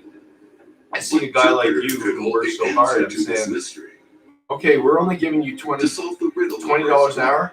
I'm going to give you 22 an hour, right? Or 23, Understanding how and where. as opposed to going down. is critical. Just the Because it has really dominated the sign of entire a evolution collapsing of economy. That's all. It's the biggest by far. It's the biggest thing out there that's moving everything around. And it's like Parker says, like the issue is like we can pay more as another job. The issue is that this guy's got all the hours that he works, so we make $3. Like I was making $20 an hour monarchy, right? But I was getting 20 or 25 hours a We week. know that planets can move Maybe closer to the 32. sun and farther out. That was my biggest while they're week with forming and even after. 32. That's 640. So how do we figure out Right. where Jupiter Yeah, formed? right now it's a matter of. And now my check that I'm getting just this week, even though it's only 17 an hour, 17 at what, 80 builds a 0.75 relationship with water. so Yeah. We can understand how water got distributed all It's going to be substantial. It's going to be good, it's okay. It's not healthy-ish. If Should be Juno better can than measure that. the water content of Jupiter, it will solve Right, a that's the most 20-year-old important mystery. So they owe me $13.72. December 1995. NASA's Galileo probe begins a fatal dive into Jupiter's atmosphere. Yeah, that'll pay right. When it did, Little extra it money. was able to measure the atmosphere around it and detect water. And the thing is, it didn't find any. And that's weird. Everything was bone dry. Yeah, So just why in the pour it world for did a Jupiter's couple atmosphere look dry? If the results from the Galileo probe are correct, then 4.6 billion years ago, days. You Jupiter don't formed have any closer to coin the sun. rollers, do you? Like for quarters? But that's not the whole story. No, you want 20 years I have later, like NASA $22 sends Juno to get a second opinion. Juno is water, and so it is loaded with instruments and But detectors they don't take to look down on $30 Jupiter and try to figure out everything that's going on. Really? Juno doesn't have to risk its life to hunt for water.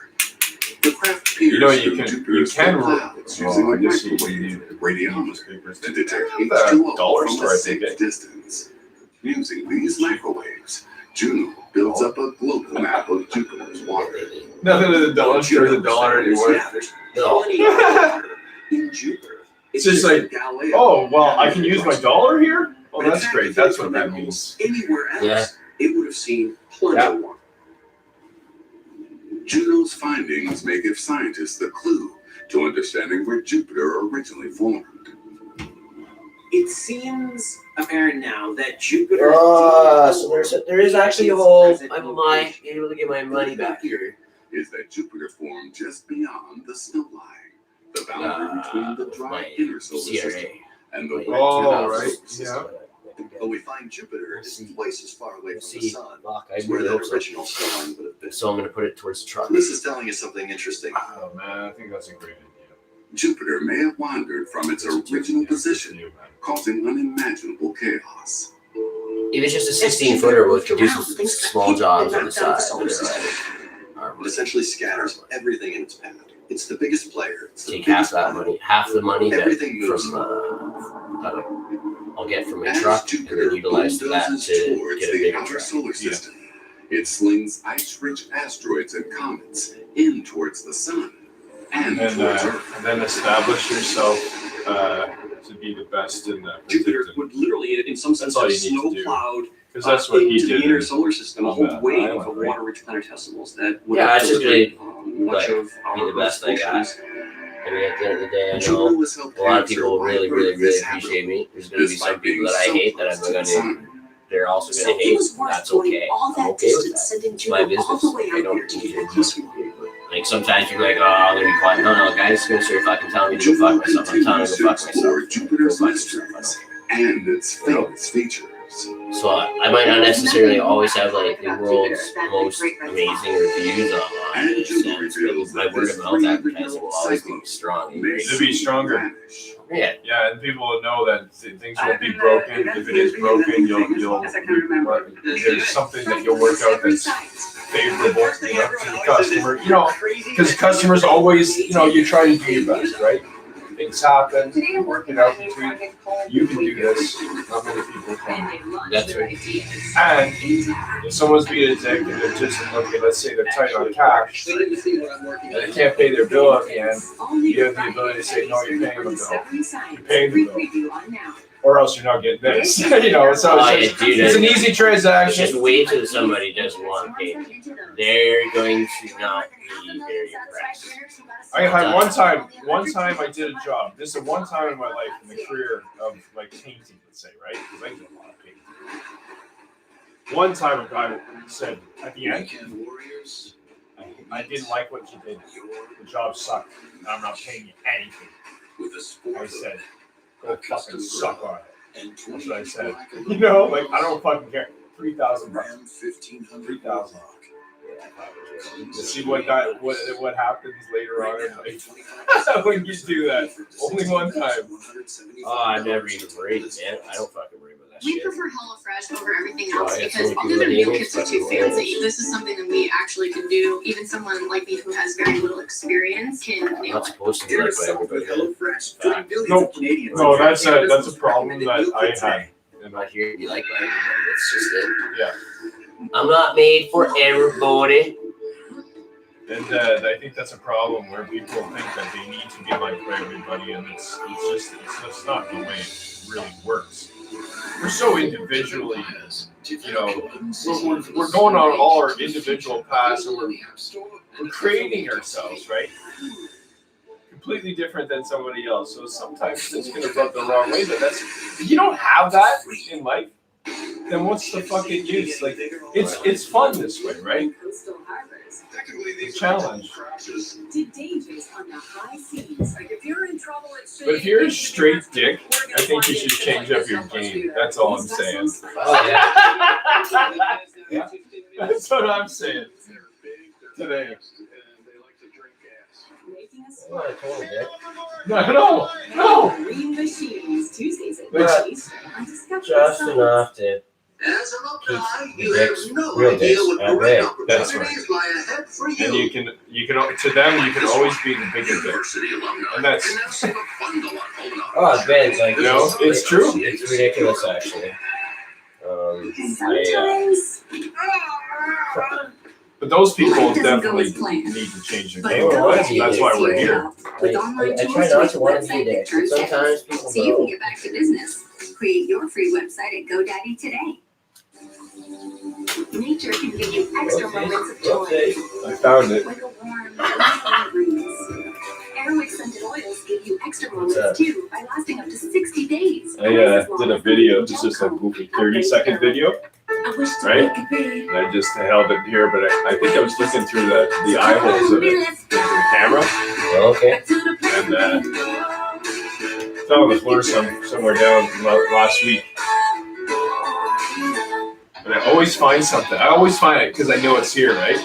And I'm constantly going through my stuff and like cleaning, organizing, reorganizing into different. It's a little bit of a crazy thing I do. Fair enough. But it surely works for me. Well, that's all that matters, right? For all, it's fascinating watching people do their process, right? So like Gord's got his process too. Is that he thinks very similar. When it comes to packing, he had me pack his bag yesterday, on the bike. He gave me a string. He's always testing me. I love it. So okay, put that on that. And how would you do it? And I said, okay, I'll do it. And then we'll get graded in the end. I got 100%. I put 50% of work in. So that was good. Because there's a number of different ways you can come at it, right? And photographs But the main thing is that you keep it tight, right? Make it right. Keep it tight, make it right, so nothing gets damaged or lost. When you think of Jupiter, one of the This is like fucking packing a box truck. You you know? Yeah. It's the same thing. I gotta tell you, I'm not the world's greatest packer. Yeah, not everybody is. There's very few of us. I'm more of a fucking meathead, right? So I just want to lift, drop, and fucking you tell me where to put it. And that's perfect for the packer.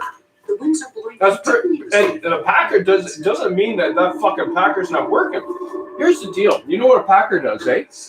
I fucking love my packers, bro. Fucking look. Whatever you lift, right? It comes up here if it needs to.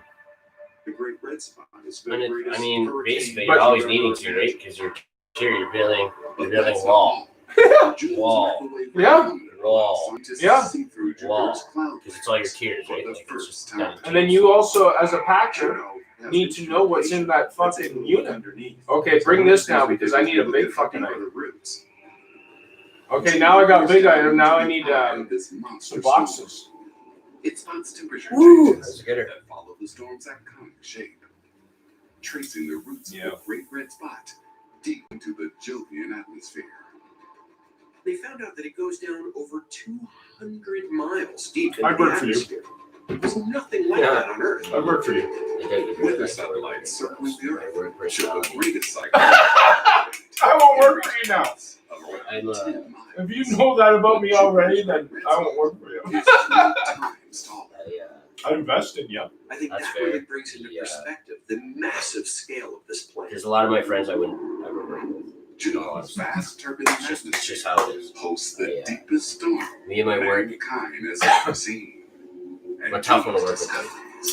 Gets scientists wondering, could the Great Red Spot be behind another of Well, that Jupiter's means you're on the elite crew. Okay, I got another analogy after this.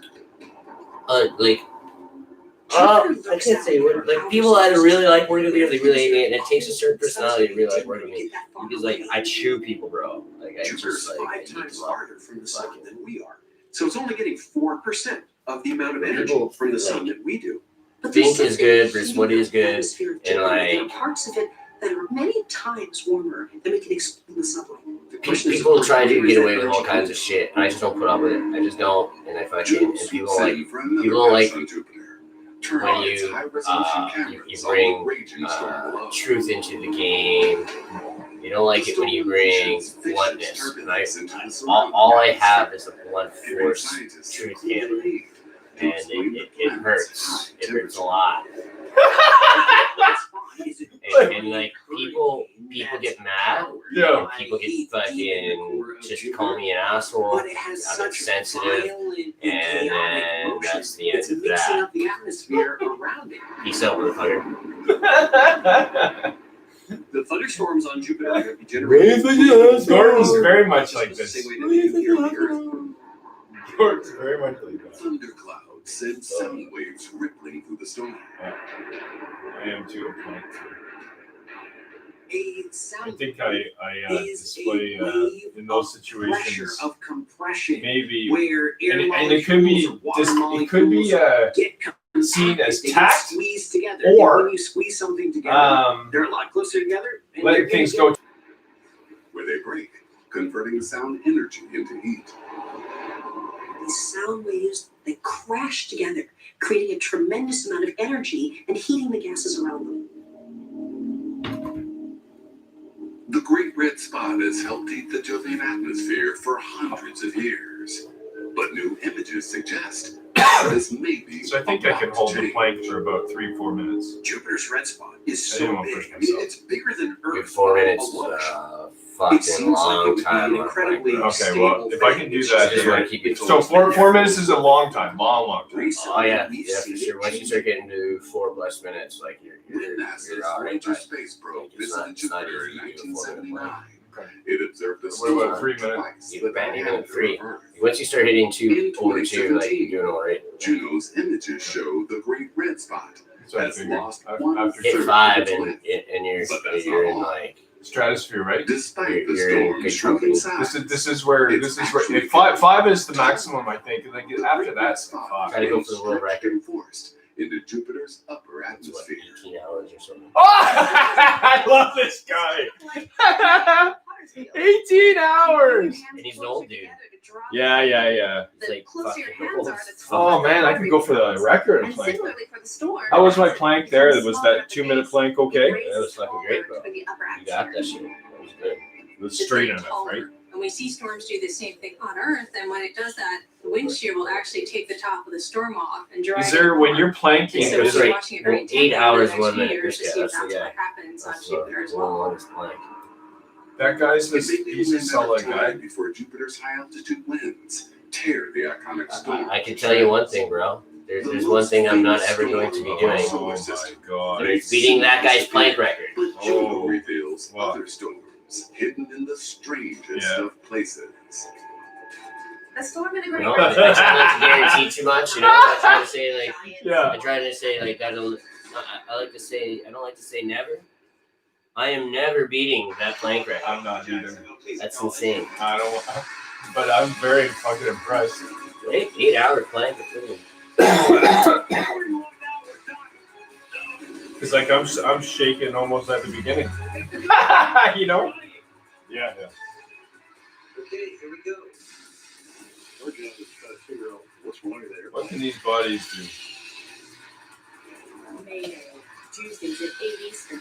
I'm interested in seeing what this. I always thought it was me, That's why that I was I the reason all these diets never I'm worked. following This Gord is here. Genuinely not a temporary fix. There's some serious psychology behind it. I've been on Noom for 4 months now. I've lost 27 pounds, and I feel like I got my life A back. few of those Visit going Noom.com in and lose the weight got for a good. day. Welcome to PokerStars.net, the world's largest poker community. Yeah, the guy's 8 hours, 15 minutes, 15 seconds, and is 62 years old. He's a Wolverine. Like those Marines were fucking crazy. Yeah, that's training people don't get, right? And these guys are everywhere, Or live both. but you don't know who they are, right? Liquid Ultra. Live fit. Live Because they What's in they, this special they live delivery? behind. They live behind. Can you get to the table in about 30 minutes?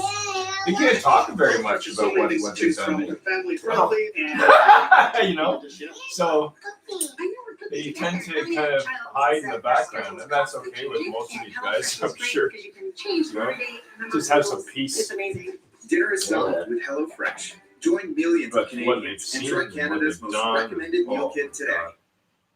The Simba mattress survives the most rigorous testing because you do more in bed. I got a lot of respect for it, but I've seen a lot Introducing the new Simba mattress. There's times when we gotta stop. If we've gone too far. Did you These know guys are that sitting Breeze all right. Airflex uses Yeah, 100% it's important, natural really important to propellant? hear from Cheaper them. aerosols use artificial propellants. That's why Febreze works differently. Plus, it eliminates odors with a water-based formula and no dyes. For freshness you'll enjoy.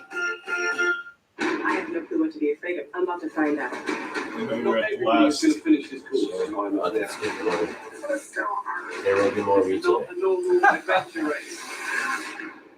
Oh, I know one thing. That's what I made a commitment to. The signs were there. There'll definitely be meat here. I wish So, it didn't have to be this way. It doesn't. I Rogaine know is it's coming soon, scientifically so. proven to keep your hair from Well, breaking it's up with you. This is a clear aligner from Smile Direct Club. It takes teeth like these A and fit, healthy transforms guy them should into be able to those. do a 2-minute plan. Join more than 500,000 satisfied grinners who got a smile they love for only $110 a month at SmileDirectClub.ca.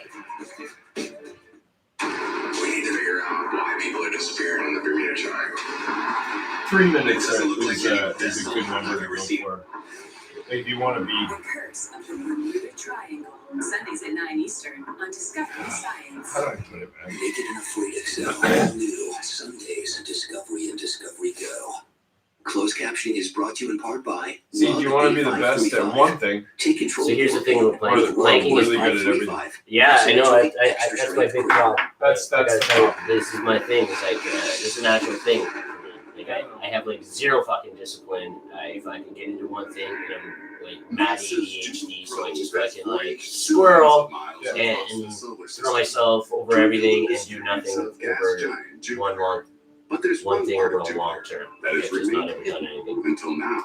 Well, It's an actual issue. the way your brain works, though, We'd never actually and fully I know this closed. from talking to you, so It's something that's very hard to do on Jupiter. We don't have other you can missions that correct have me done if I'm this. wrong for sure, because you know yourself better than I would know. Right? Sure, but you would still know some part of me that I wouldn't recognize in a sense. Yeah, but because you've been living with it so long, you've been living with your own thing so long, because it's really hard to evaluate yourself. Easier for some people that know to evaluate you than it is for you to evaluate you in some things, right? For sure. So how your brain works, you've been able to access a few things, right? And but you also got this huge drive to be the best at everything, right? Could be So due to it's true, right? changes in the cloud. Brought on So by a lack of sunlight. it's not necessarily a very healthy thing, because being the best at everything means everybody's done, like you gotta beat everybody. and it's next to impossible, the challenge that we set. But the drive that's behind it is incredibly strong and powerful, and in a good sense. This is a good thing, but this power can be used for self-destructive things like this, like triathlons and shit like that. And they're clearly forming patterns. You do it. If you could do it, you could do it. Now, the North Polar Central Cyclone. You know what I'm saying? That's 2,500 So why be the best at that? It's People are almost as fucking big as killing the themselves. premier of the United States. What is going They're putting their on body is through so much trauma on Earth. that okay, you say you want to die early because you want to live hard. Well, why don't you just fucking live 50%, which is actually fucking pretty good. If you live 50% and move around for a whole lifetime, you've got a whole fucking lifetime of just from the sun. So and you're in shape.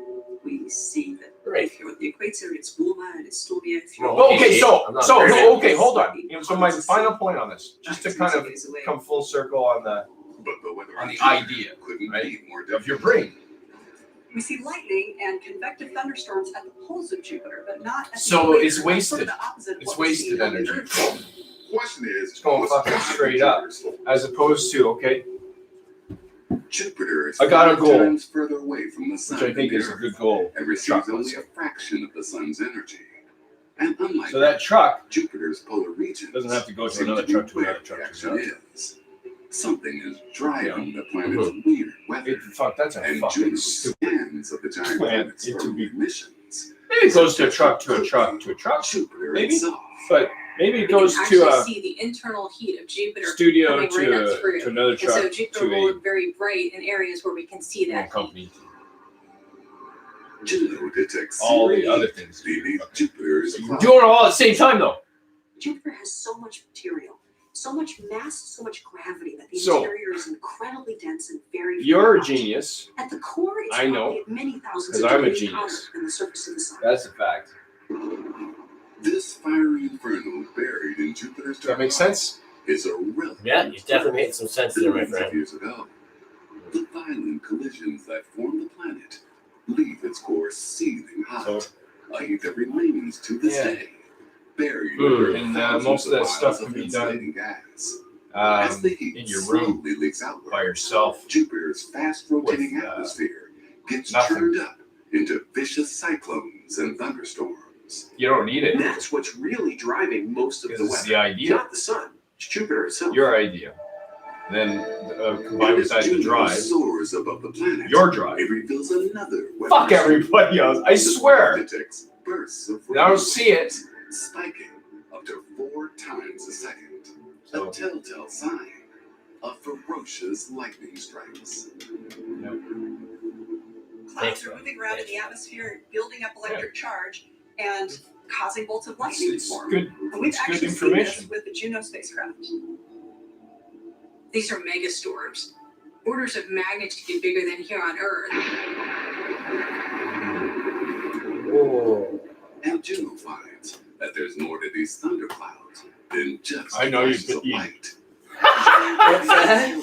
I know you would have gone at me if it wasn't true. Jupiter's Are you? clouds. They're You're not even fucking doing it. You're unhealthy. I was unhealthy, man. high up You're right. in Jupiter's Up atmosphere, there. the ammonia And we had that conversation about me mixing going with on the water. bike.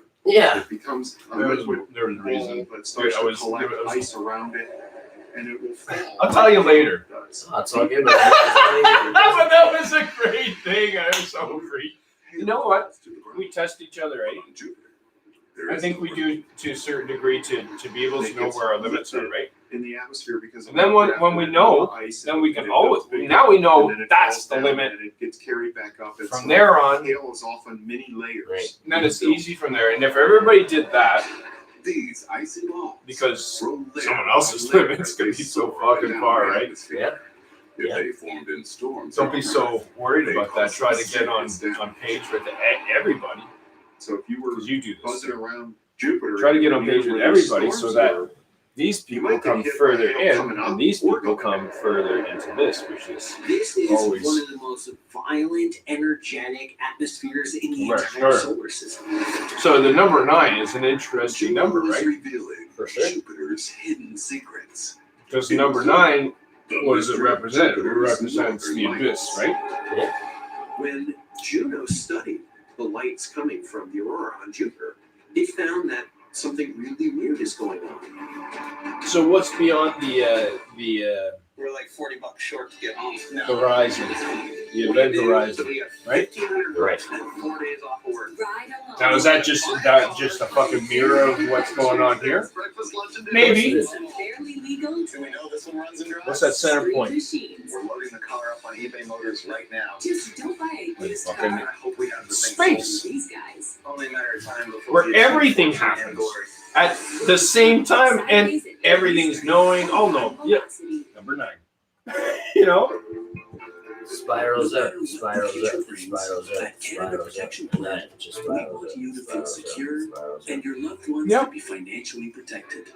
Whether you're in great health or have health issues, there is something to do with the numbers right now. For you whatever can apply reason, for your 369. life insurance in under 15 minutes from the comfort of your For home. some reason, That means I'm a no 6. medical exams. predominantly We also provide no medical critical because I need illness to be, insurance. and that's in the middle. And don't forget, of your most- payments don't most start things. until the second month.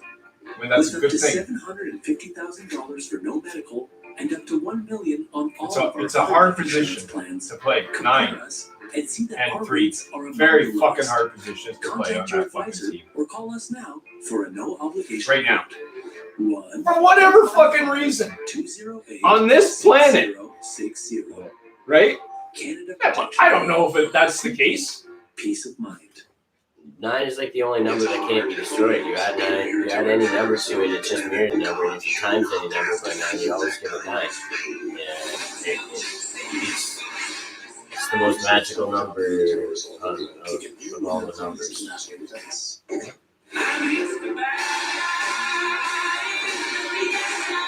3, 6, 9. All. 4, 3, 6, 9. All. Amazing. What's your birthday? March 24th. What year? 1971. I believe. Yes. 1971. March 24th, 1971. Tuesdays at 8 Eastern on Discovery and Discovery Go. I don't know what time. I have no clue. When I it think it comes was to in the savings, morning or something. Subway's got you covered with the Crave and Save menu. Choose So from our selection of freshly prepared 369 is just there because your number sequence anyway. Like your month is 3, your day is 6, and your year is 9. Oh, my year is 9. I didn't even up until this point because I've been adding numbers and doing shit, right? I'm not even concerned about because I already know, right? I didn't.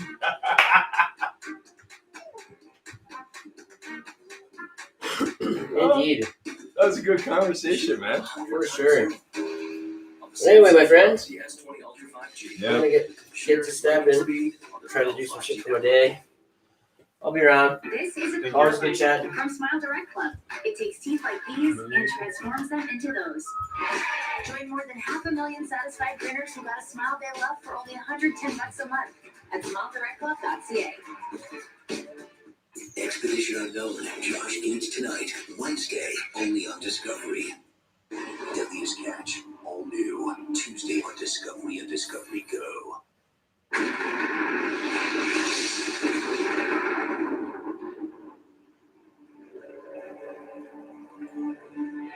On Earth, dazzling auroras light up the skies as charged particles from the sun interact with atoms high in the atmosphere.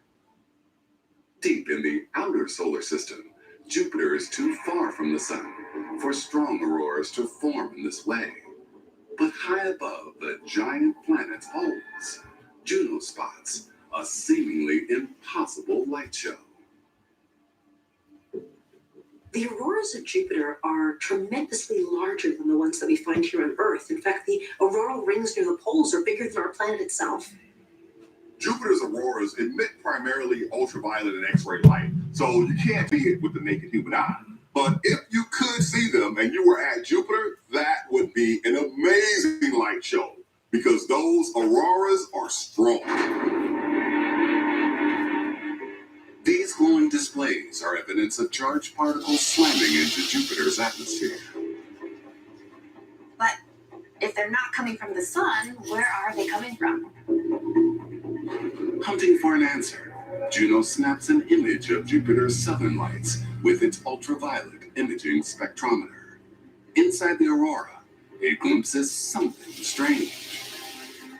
When Juno studied the lights coming from the aurora on Jupiter, it found that they were even stronger than expected. And in fact, when you look at Jupiter's poles in wavelengths that our eyes can't see, for example, ultraviolet, you see a hot spot. This hotspot marks the point where huge concentrations of charged particles strike Jupiter's atmosphere. Tracing their trajectory reveals the culprit of Jupiter's dazzling light shows, the volcanoes of Jupiter's powerful moons. Jupiter's moon Io has hundreds of active volcanoes spewing out materials way out into space, and many of those get trapped by the magnetic field of Jupiter. Io's volcanoes fire out jets of charged particles, which are swept up by the giant planet's magnetic field. It's funneling those particles down and slamming into specific spots in Jupiter's atmosphere. But Io isn't the only moon responsible for Jupiter's polar light show. Hey, man. We go further out, How are you? Ganymede, Most of us are more icy. You can walk around normally now? Volcanoes. Oh yeah, okay. These Yeah. icy It's still moons swollen, but twist up Jupiter's magnetic field. Oh, Nick was just Some here. of these moons have magnetic I just saw the fields truck that stop. Jupiter's magnetic field, and that actually intensifies the aurora display on Beautiful, Jupiter. man. Yeah, he's getting his own truck. I know this. Work together to energize the greatest northern lights in the solar system. Yeah, it is. But in these beautiful displays is a stark reminder of the danger Juno faces. When you look at these pictures of the aurora on Jupiter, you think, oh, that's beautiful. Wouldn't it be great to see that in person? The answer is no. No, it wouldn't, because they will kill you. What's causing these displays are subatomic particles accelerated to tremendously high speeds by the magnetic fields involved. There we go. The Cross-ventilation happening. Is lethal. The lifetime of the Juno mission is very limited by the extreme conditions it has to survive in. We think that in the future, a lot of the instruments will be so radiated they won't really work anymore. When Juno's titanium armor fails, Jupiter's deadly radiation will damage the craft beyond repair. So the team plans to go out with a bang, thrusting Juno into Jupiter's atmosphere, where the craft will be torn apart. Eventually, it'll be drawn down into Jupiter's depths and become a part of the planet itself. Before then, Juno has many more mysteries to unlock. We'll answer some questions, and we'll raise some more. That's what I expect. And we'll get some fantastic images. Every single thing has turned out to be a surprise. There are so many things that Juno has opened her eyes to that I can't imagine having not sent it. So we're in for at least a year more of the most profound surprises about Jupiter. What we're learning, what we're unlocking, not just about Jupiter, but the formation of the solar system and the potential formation of life itself here on Earth. It's mind blowing.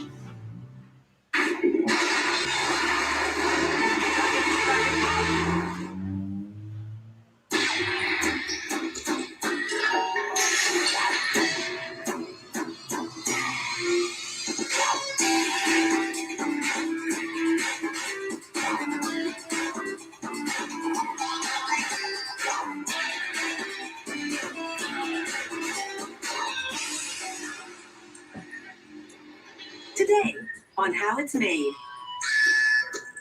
Flight simulators.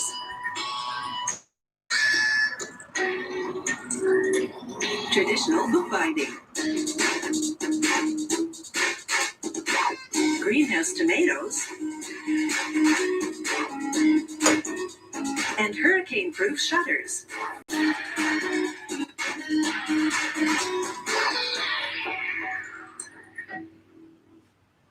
Most hands-on pilot training occurs not in the air, but on the ground.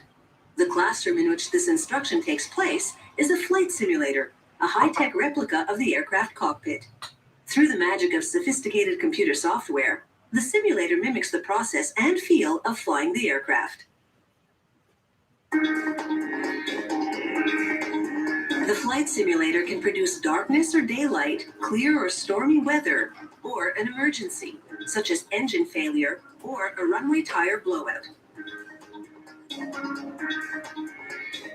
Simulators are modeled after specific aircraft, such as a Boeing 737.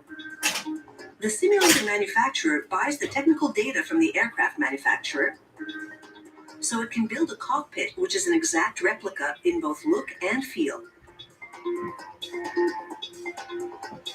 After assembling a steel frame and building the instructor station behind the cockpit, they mount a sound system beneath the cockpit. This enables crew communication and produces realistic aircraft and weather sounds. A computer-driven image generator produces the cockpit view on a large spherical mirror made of a thin polyester film.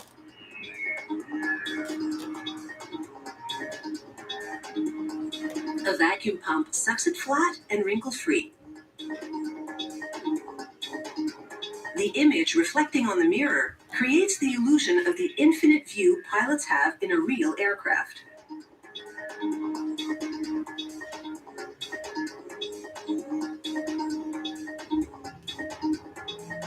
The image generator doesn't send the visuals directly to the spherical mirror facing the pilots. A projector first shoots the image onto a flat rectangular mirror, which reflects the image onto a front projection screen, that round part at the top. The image on the projection screen then reflects in the spherical mirror in front of the pilots. This diagram illustrates how the image travels.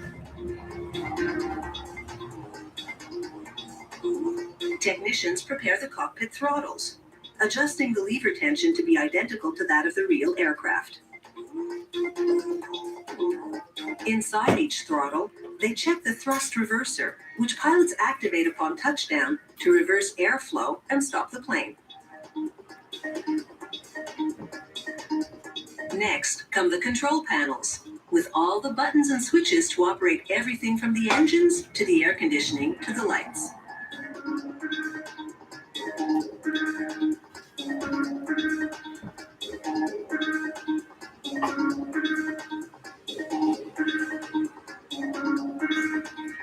Next, the motion actuators, giant legs which move the cockpit. They attach to a concrete slab with jumbo bolts. Technicians attach conduits through which electrical cables and air hoses run to the actuators. The motion is electro-pneumatic, meaning that air assists the electric motor that moves the legs.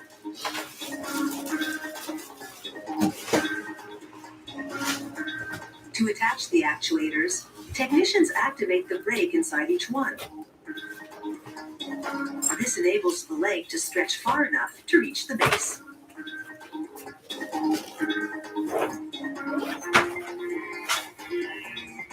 After checking the alignment with this tool,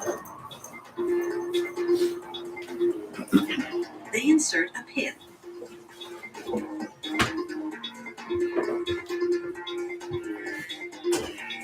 Then they test the movement of the entire apparatus. The test pilot runs the finished flight simulator through different maneuvers to ensure it performs perfectly. How was your coffee this morning? I haven't had it yet. The image Oh, generator is run by highly Oh, sophisticated I just software. made it. It knows the design of every airport in the world, I did. enabling the instructor to conjure up any scenario imaginable. Takeoffs, landings, and taxiing at a specific airport, any weather conditions or runway hazards, or any unforeseen event, such as a blackout that plunges the entire airport into darkness. So, 20 minutes. Faking it So that's the doesn't only get thing I any gotta set a more line real for. than this. I don't know if I need to set a line for anything else. Coffee, and then I guess that will. What time do you leave? Saturday? No, what time do you leave? Sorry. What time do you leave in the morning? This is a clear aligner from Smile Direct Club. It takes teeth like these and Where? transforms them into those. And what's the Join question? more than 500,000 satisfied grinners who got a smile they love for only $110 a month So I at can't predict that. SmileDirectClub.ca. Okay, you're gonna be up at 8 and say I'm gonna be online for 9 You o'clock. can predict me. No, I can't. You have stuff to do. It's your gig. Yeah, I get up at 7. I'm on the road here waiting for Nick Ridley. Now this is cheese. And that's just running on the rhythm. 7, 8. All right, Yep. it's about time we got to work. I'm following you. And there we go. Red Bull gives you wings.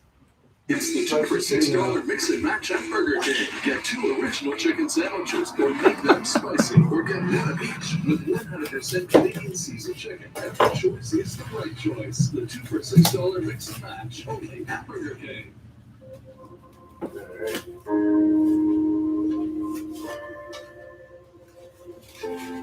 Uncover new chapters of your ancestors' lives with Ancestry DNA. Start your journey. I'll be 10. Thanks.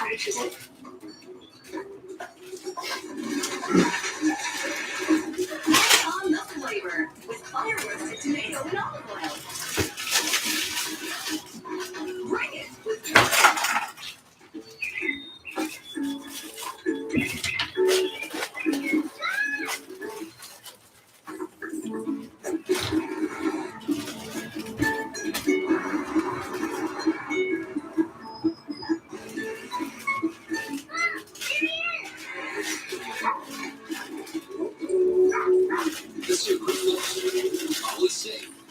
always ready for adventure.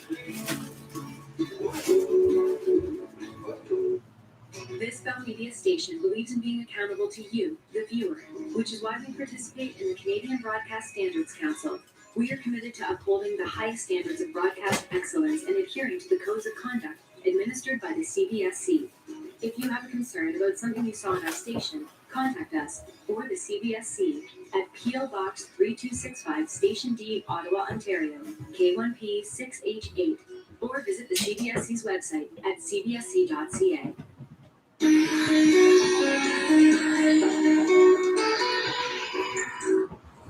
Today's books are mass-produced by automated equipment. But before the industry was mechanized, book pages were hand-bound, their covers meticulously handcrafted one at a time by talented bookbinders. This skilled trade still exists, but is now a specialty service. Bookbinders are part artist, part restorer, because they craft new bindings, yet also repair originals. Before rebinding a book, the bookbinder has to unbind it. She uses the surgical scalpel to cut the strands of old binding thread. This separates the covers and the sections of assembled pages called signatures.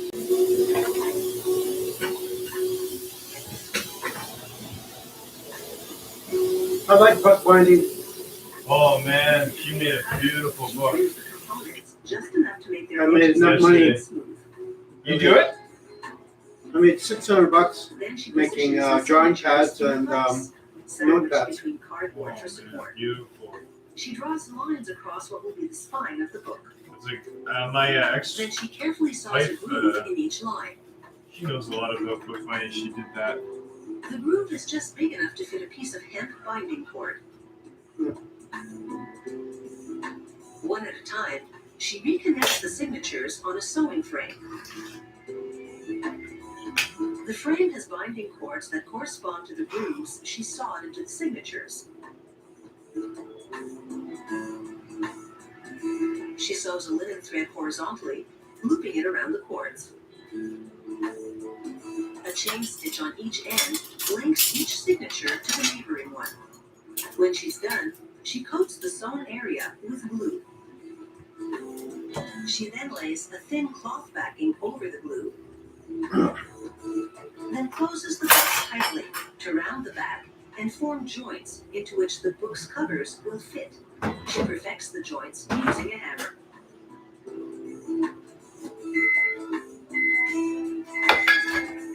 Next, she weaves the binding's headband by wrapping threads around support sticks in a specific pattern. Oh, good. She does this on both the top and bottom of what will be the book's spine.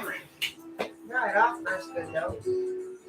Flip it over and open it up. Flip it over. Next, by folding the glue pieces of paper, she constructs a tube the exact width and length of the spine.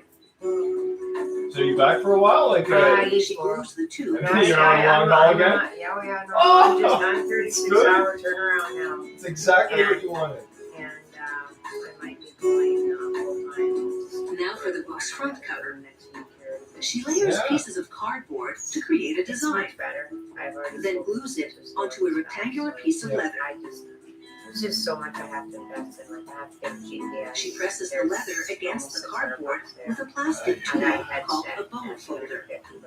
You can't get away with just a regular phone plan, She eh? puts the No, but trust me, like where I ended up, small It bags has to be on updated. GPS on. Then she glues this GPS onto the on leather, the phone is right next to the an cardboard. everyday vehicle. Using the Okay, I bone got folder some. again, she presses the leather Some down. of these areas are especially Yeah, old right. communities.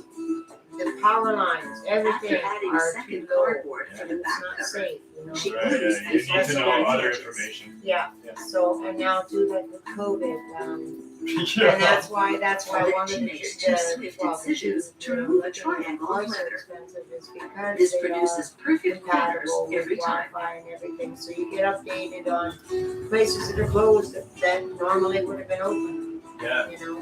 I ended up in downtown to Vancouver embellish the cover and heading for a with road golden that moss decorations and weekends lettering. and holidays. She lays down a sheet of genuine I don't gold like foil being and hot stamps the design onto the Calgary, surface. Saskatoon, they all have eyeglasses. You know? Yeah. And they have industrial. That's right. After attaching the round pages with leather hinges that match the cover, the bookbinder applies the finishing touch, decorative paper on the inside covers. And all the cups are brand new and everything, but they're kind of like the Tinker Toy. You know. This is where you want to be.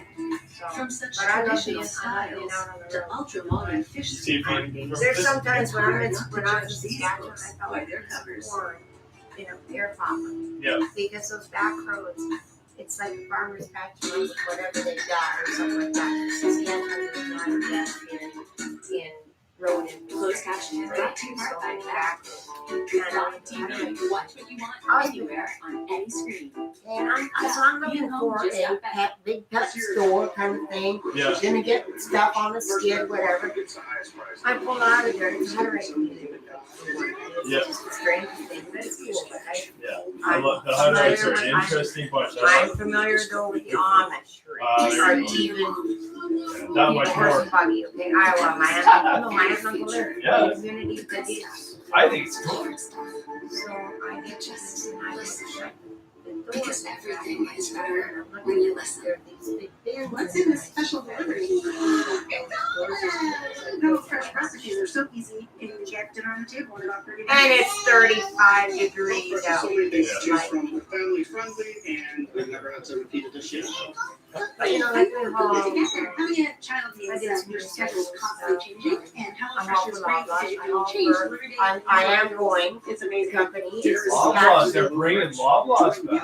Loblaws is, Canada's most recommended Loblaws bought out Superstore, they bought out Superstore, they bought out Shoppers Drug Mart. They, The Loblaws is the big one. they're, well, my first trip down, I had to go pick up my truck in Abbotsford, so I looked at the driver and it was hauling food.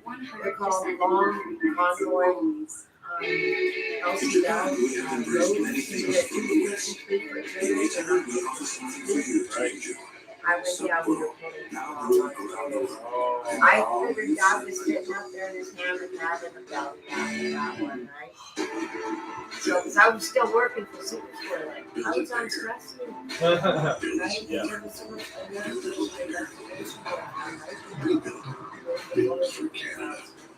and it came out because these guys took it out one time and so we found out it was good. And I said, you know what, I think that's more just because it's this Yeah. kind of a thing, that's more for us. No, come on, you know. You don't have to. These two people, it's not about so much what they did, it's that they did. Into those.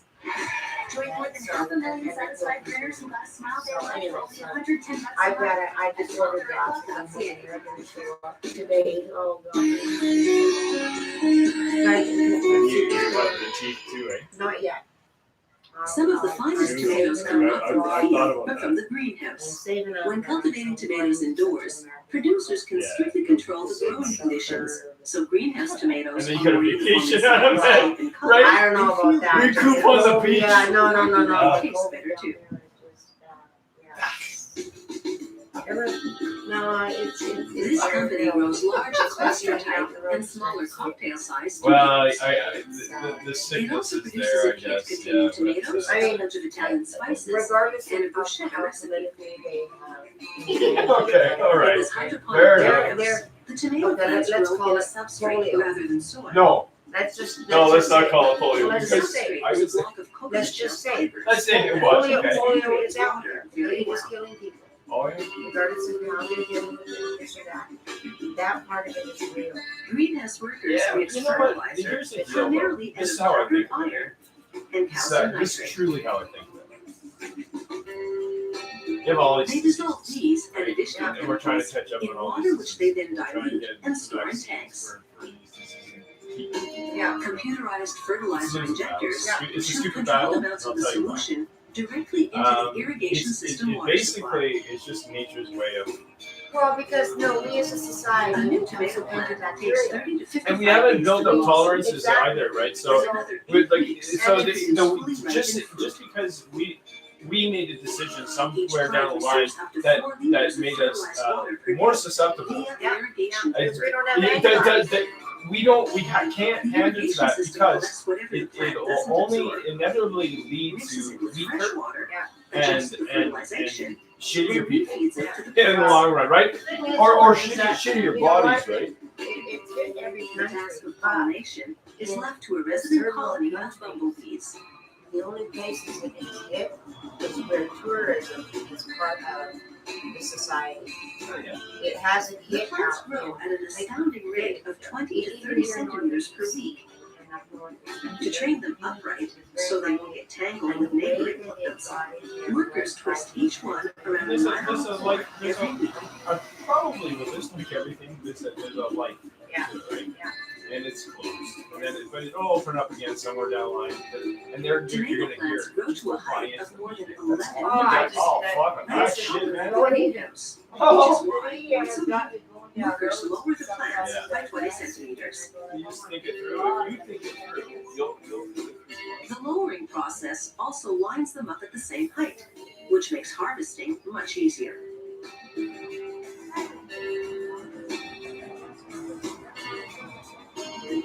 The greenhouse temperature is 21 to 25 degrees Celsius during the day and 12 to 16 degrees at night.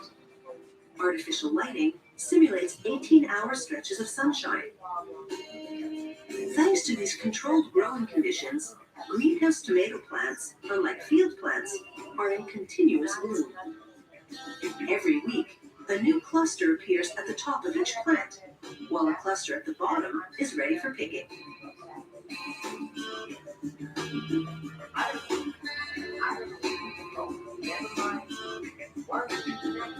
In its 1-year lifetime, a tomato plant yields some 200 large tomatoes or 500 cocktail tomatoes.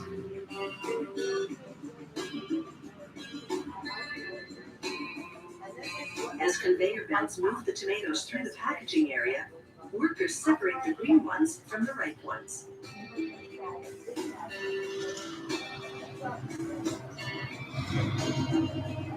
Each shipping box must contain 5 kilograms. Workers place the box on a tray scale and clusters of tomatoes on digital scales above it. A computer calculates which combination of clusters would total the target weight, then illuminates the light under those clusters to tell the packer which ones to put in the box. Once filled, the boxes pass through an automated labeling machine. A camera takes a photo of the configuration, then guides an applicator to slap a code sticker on every tomato. Besides selling bulk tomatoes and the bruschetta kit, this company packages cocktail tomatoes in 2 formats, loose and still on the vine, giving greenhouse tomato lovers a few tasty options.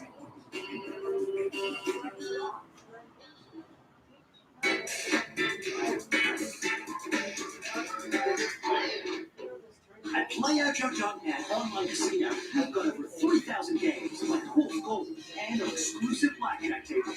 With progressive jackpots and A-list premium or VIPs, PlayOutJoe.net takes fun to the next level. Play Ojo. Welcome to PokerStars.net, the world's largest poker community.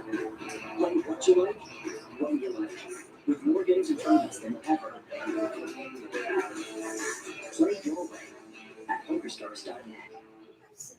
New Microban 24. Watch as Microban 24 kills 99.9% of bacteria, and then, even after multiple touches, keeps killing bacteria for 24 hours. I trust Microban 24 to keep killing bacteria for 24 hours. Rakuten Kobo is here for readers. Binge readers, vacation readers, whenever I have a free minute readers. For true crime, mystery obsessed readers. And late night paranormal romance readers. Even historical fiction swimming pool readers. All readers. Kobo Plus, the all-you-can-read ebook subscription. Choose from hundreds of thousands of ebooks for only $9.99 a month. Kobo Plus, for every reader. We remember nights like these. The laughs, the smiles, actually sitting at the same table, not on a video chat. We know you're due for a night like this. Live and in person, not virtually. Now it'll be a little less fall than this. But I promise to you that it will still feel like the night you've been waiting for. This is a clear aligner from Smile Direct Club. It takes teeth like these and transforms them into those. Join more than 500,000 satisfied learners who got a smile they love for only $110 a month at SmileDirectClub.ca. I've been inventing and reinventing things as long as I can remember. Let's do it. Friday, Discovery Science. The first thing everyone always says is, you're crazy, that's never gonna work. They tinker. They knew. Today I'm working on a new product called the Waker Machine. And they launched their ideas into action. Actually works. So let's see what I'm working on next. Infinite Fits. All new Friday at 10 Eastern on Discovery Science. Free preview on now.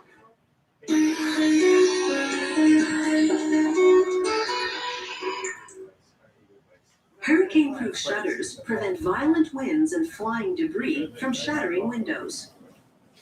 Not only can breaking glass cause injury and let winds enter and wreak destruction inside, but the difference between indoor and outdoor air pressure can cause the roof and walls to collapse.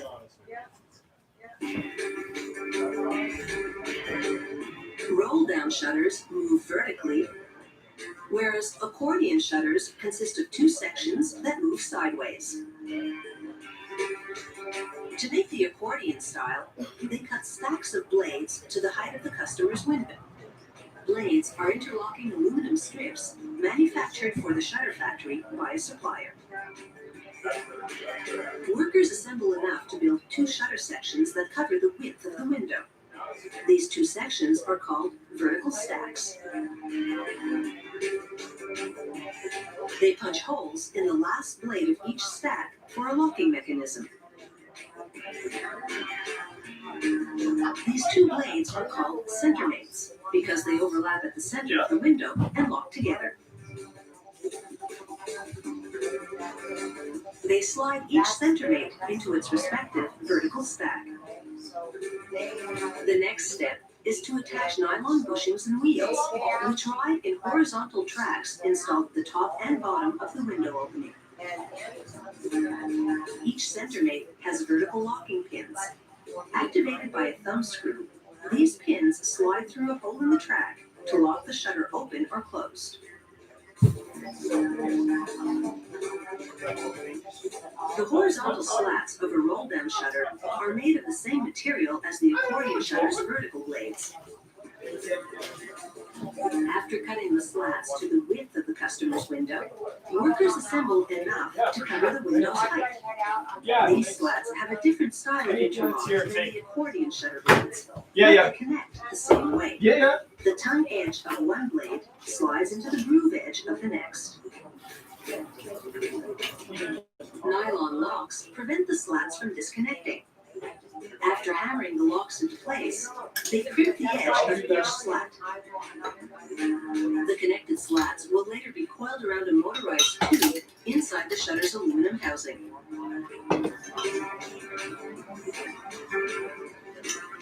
A technician installs a ball bearing assembly in one side of that housing, then a safety plate to prevent the slat roll from shifting sideways. On the other side, they install a plate with protruding screws to which they mount the motor. Next, they install a safety plate to prevent the slats from catching on the motor's power cord. On each end of the motor, they fit spacers. Then over the motor, The tomatoes, they're meant to grow. they insert a connecting shaft which attaches the tube to the... They're there. It's living really close to the river. So it's like living on a boat. used to do Well, yeah, that. And actually, it's not such a bad deal because it catches bugs, eh? Somebody has some that spider has something funny. Just come to watch it.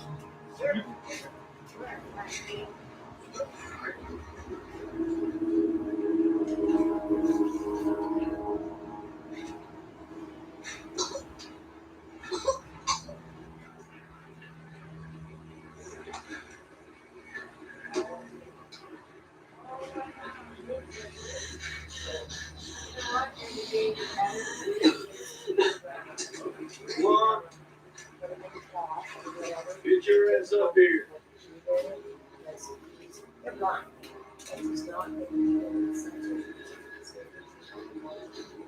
that right? Yeah.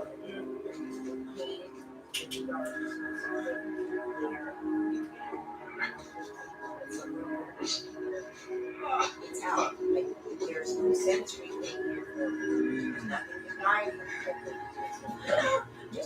Yeah, no, that's a good thought. You're a smart woman. This is what I was thinking. Dig up cycle, right? So if he's not there the whole time, then he's not healthy. He has no sense of direction.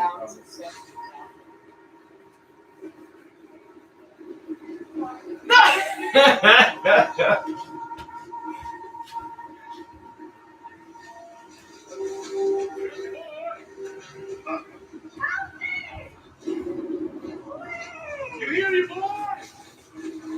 You hear that? Get on out of here. I've got him on trap. I swear to God. I'll kill him.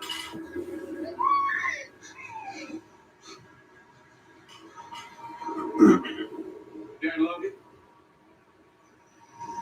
Call you daddy. You're dead.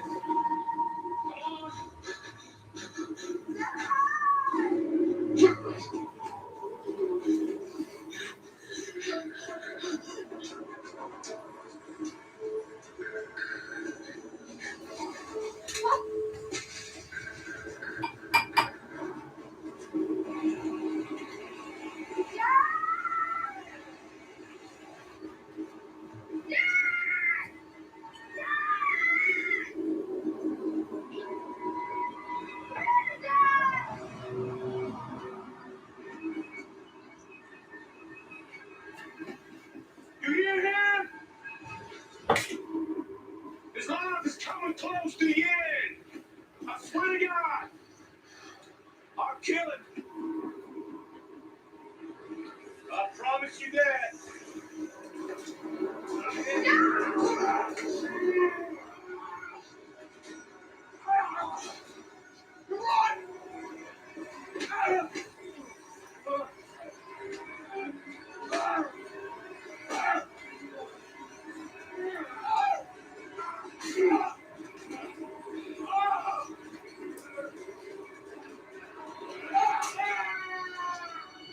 Got him in the hand.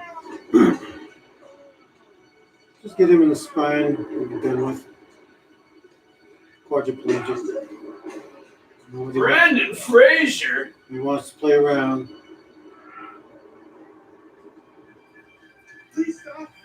Yeah, an earlier movie he did before he became famous. Same with that guy. Then the other guy. Mikey!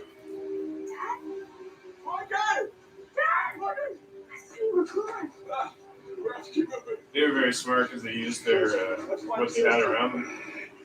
Didn't have to pay for any like set, you know.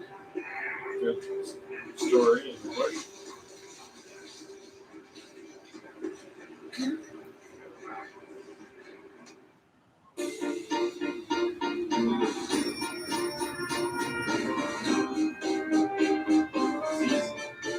Mini Wheats fills you up. Made with 100% You ain't getting my car, boy. high in fiber. It's big food for big days.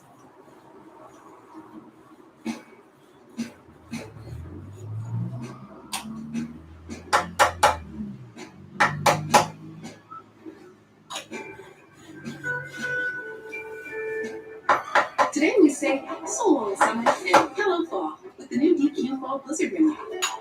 There's festive pumpkin pie, tasty new caramel apple pie, and more. Craving fall? Find it at DQ. Happy taste good. Let me level with you. You really don't have to overpay for wireless anymore.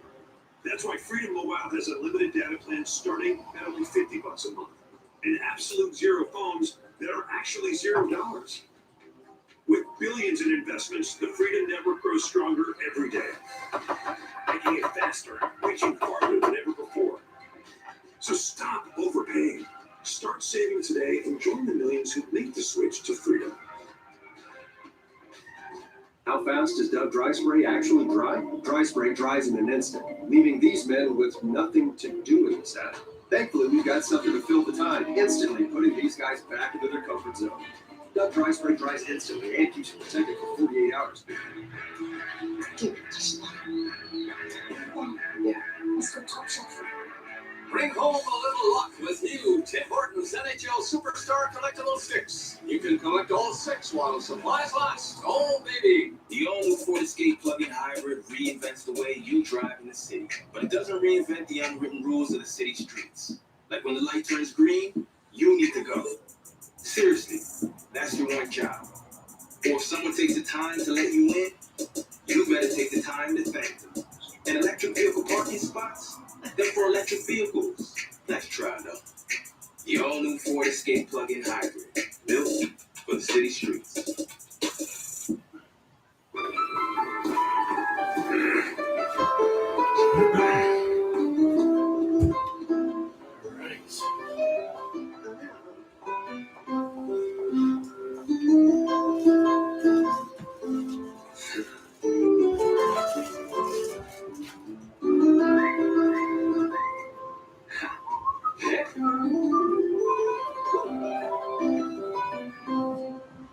Red Bull gives you wings.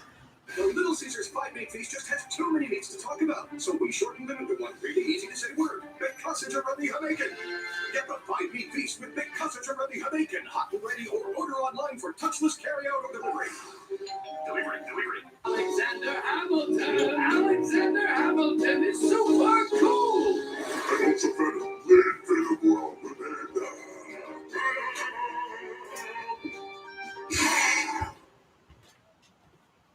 The following contains coarse language and mature subject matter. Viewer discretion is advised.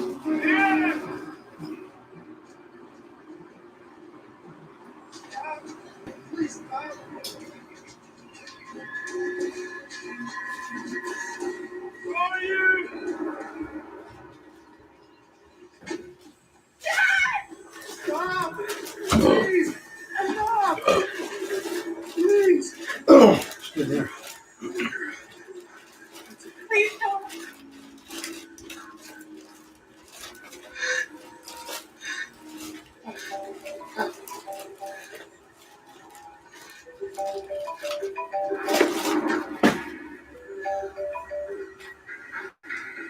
Hi, Mama.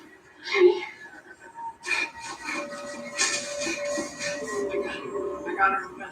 Found Jim. Found her? I found her. I found Jim. I have her. She's You give it to me now, you take it away? No, I was showing you that it was there. And then I was going I to don't ask know why. you. It's really good. Well, I wanted you to see it was there. I knew Look what I showed you. I knew I saw it there. Now I'm looking for a lighter, dude. Do you have a Don't have lighter? one. You don't have one, eh? All right. Mom? Jen. I got one. His name is Kennedy. It is right Keep here. talking to him. Use his name. Okay. Use it over and over again. Okay. Keep talking to him about Mom. Okay. Can I talk to him? There we go. We're going to make it work. Because we're experts. Mom wants to You're talk huge. to you. Bob wants to talk. Every time I do it, I put vacation in there, it doesn't come out. I don't know if there's a space at the beginning, at the end, an extra C, an extra G.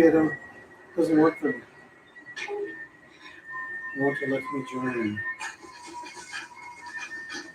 I'm I'm gonna take real good care of Jen, Mama. I promise. Yeah, I'm gonna get her out of here safe. I promise. Okay.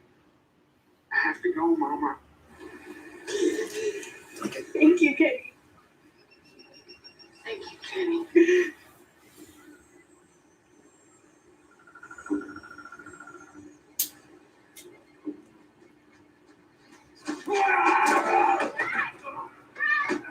More where that came from. So, More where that came from, wasn't it? oh yeah. Right out, and I'm online finally. Piece of junk network.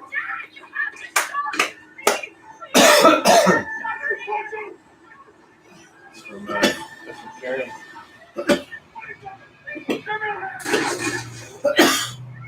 Not very good. I'm already coughing on it. Okay. No, I'm not gonna smoke anymore. I'm already in pain. Sorry, bud. No, don't worry. I'm sure. Doesn't matter if it's good weed or bad weed. No, I know how to cut it though for you though, eh? Yeah. So if I could have. You all right? Tommy, you're hurt.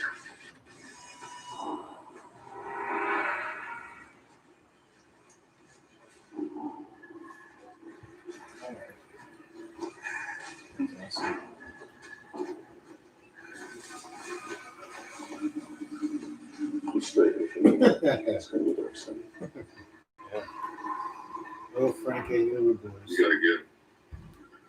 gotta get all. Tommy, she just let them go. It ain't gonna happen. What are we gonna do? Stay up here. I'll lay down the river. Move up there in the morning. Morning? You want me to stay up here all night by myself?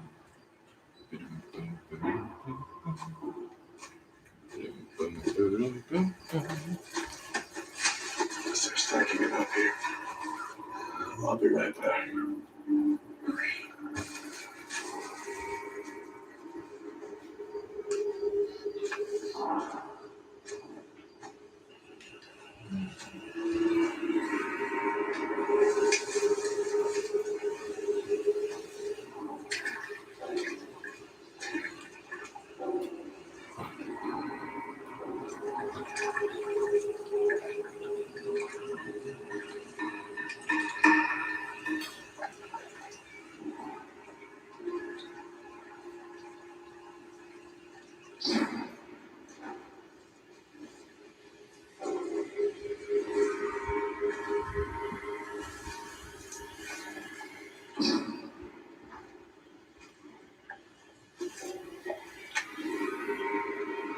I can track cougar.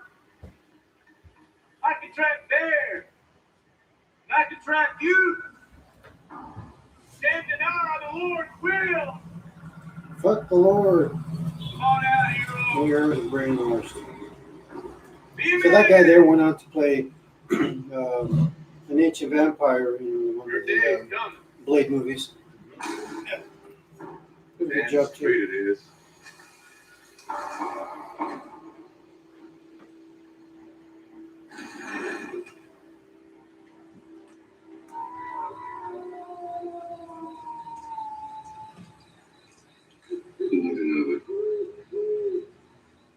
I'll never let anything bad happen to you.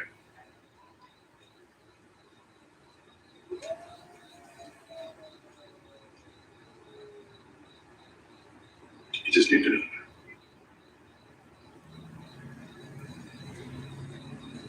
I'm really sorry. It doesn't matter. It's no place for you to be. Thanks for coming for us, Dad.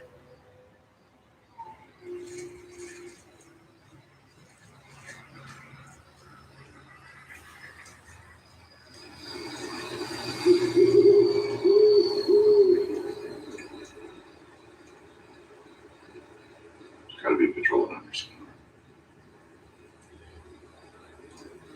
I know about this name.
He just came out of a coma. You guys are lost without me. Oh, the tactile cane.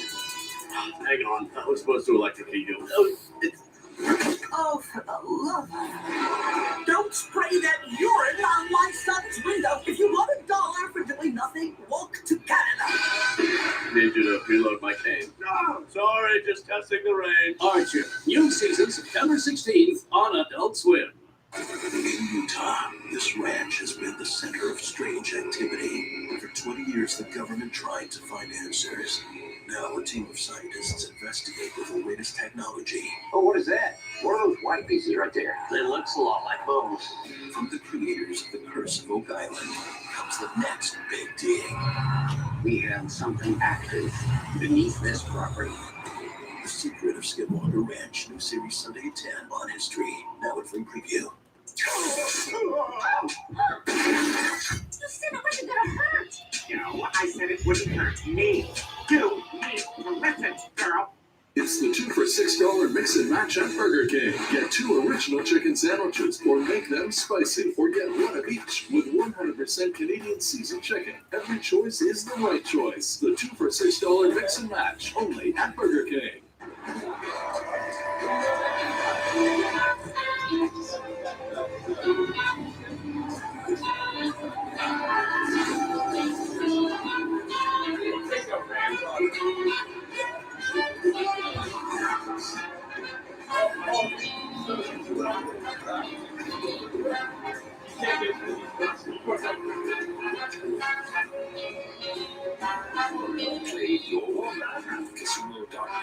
It's so easy to sell on Poshmark. You just pick out your item, snap a couple of photos, and boom, it's in front of millions of people who might want to buy it. I can't believe I've made over $30,000 on the app.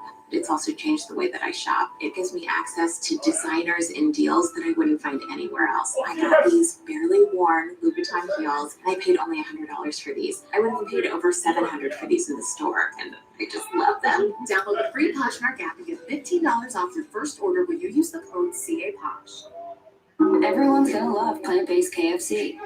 Except Lorna, who said, I love KFC and will always buy it, but nothing plant-based ever. Relax, Lorna. It's not plant-based. World's toughest race. The most extreme conditions ever encountered. It's expedition racing, anything can happen. Not everybody is going to finish this course. This general just beat me well. I like this guy. This is Fair. life and death. Got a team down. A team is down. Oh my You got big in with Oprah there for a while, eh? No. Nope.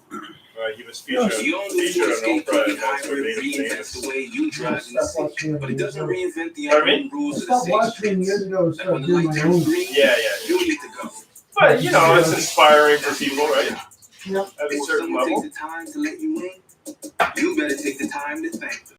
And electric vehicle parking spots, they're for electric vehicles. Nice try, though.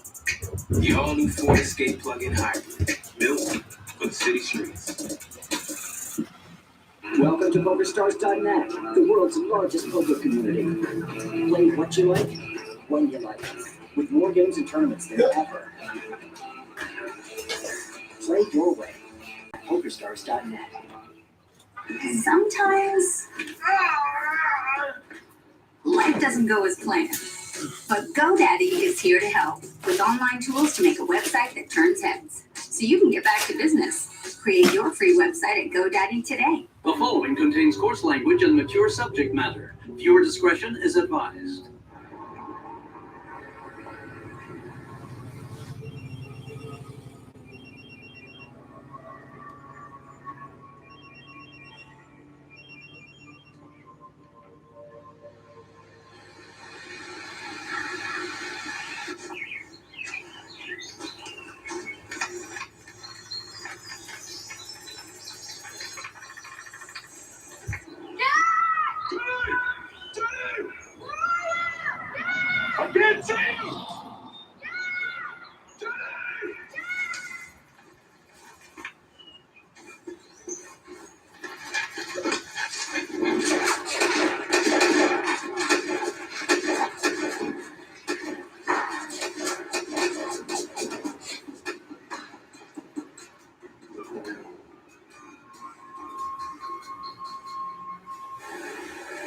Get some tobacco?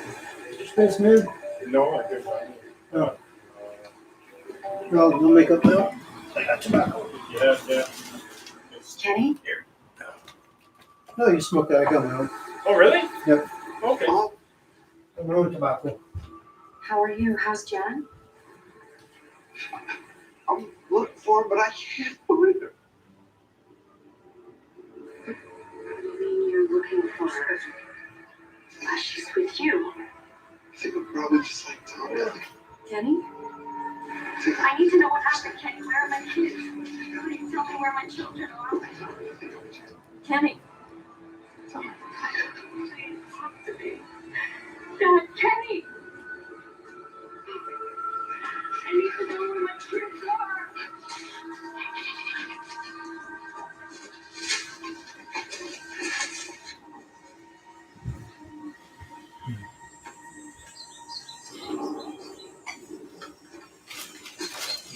Come to get you.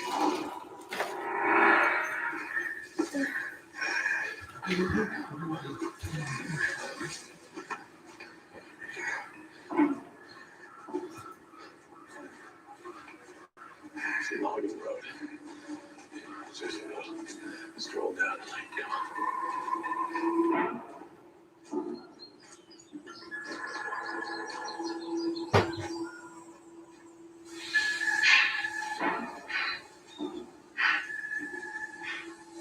Get your truck.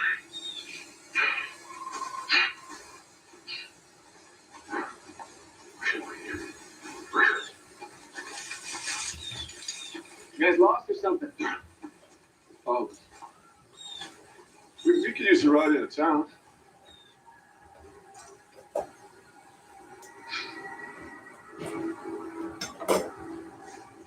Okay. You got a phone? I need to make a call. No, sorry. Got a radio in the truck, though.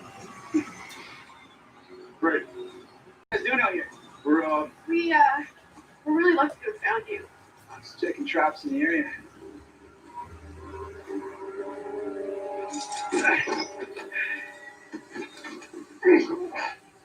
What are you trapping?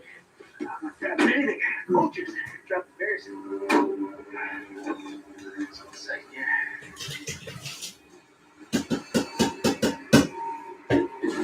Go ahead, Margaret.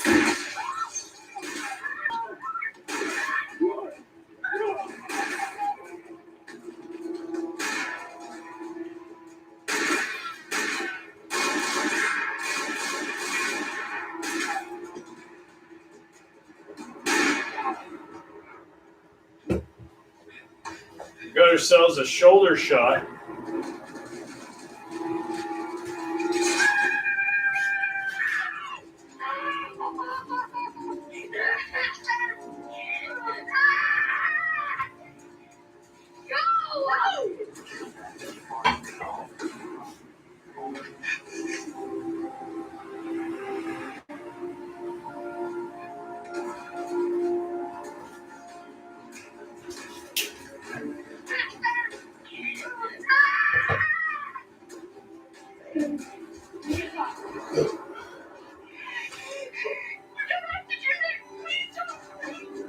What the hell are you doing?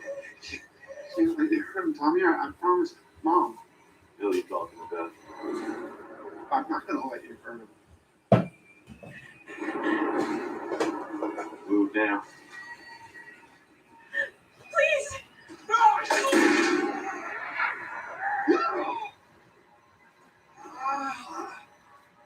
Dad! Oh, God. Oh, no.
Near the end. He's dead. I'm sorry, Kate. I'm sorry. I'm sorry.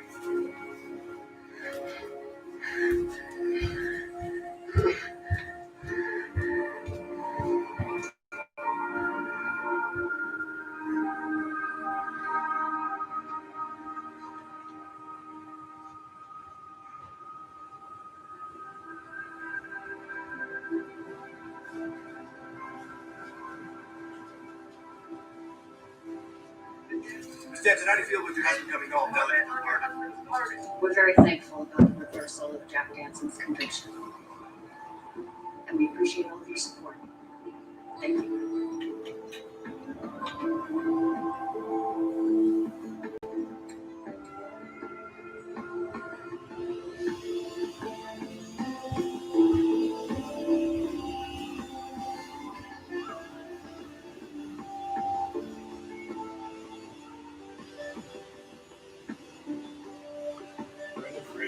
Dominic Purcell, Ethan Sutley, Molly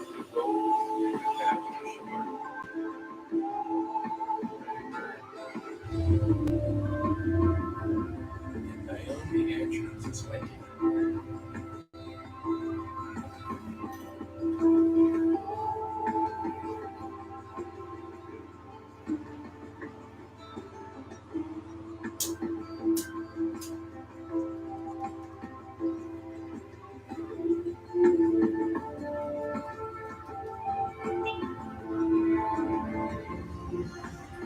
Hey, sorry about that, bud.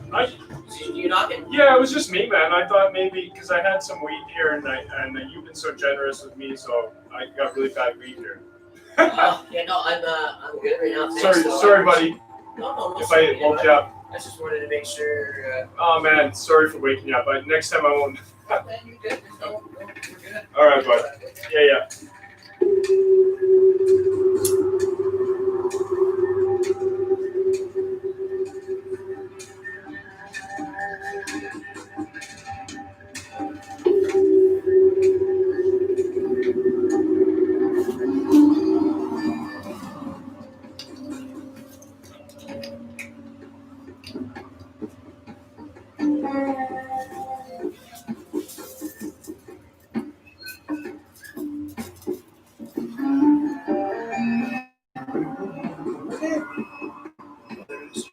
Slid up.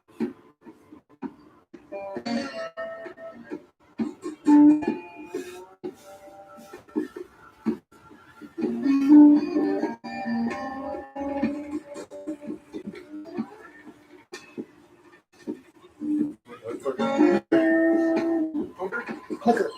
Oh, here it is. Snow's right beside me on the ground.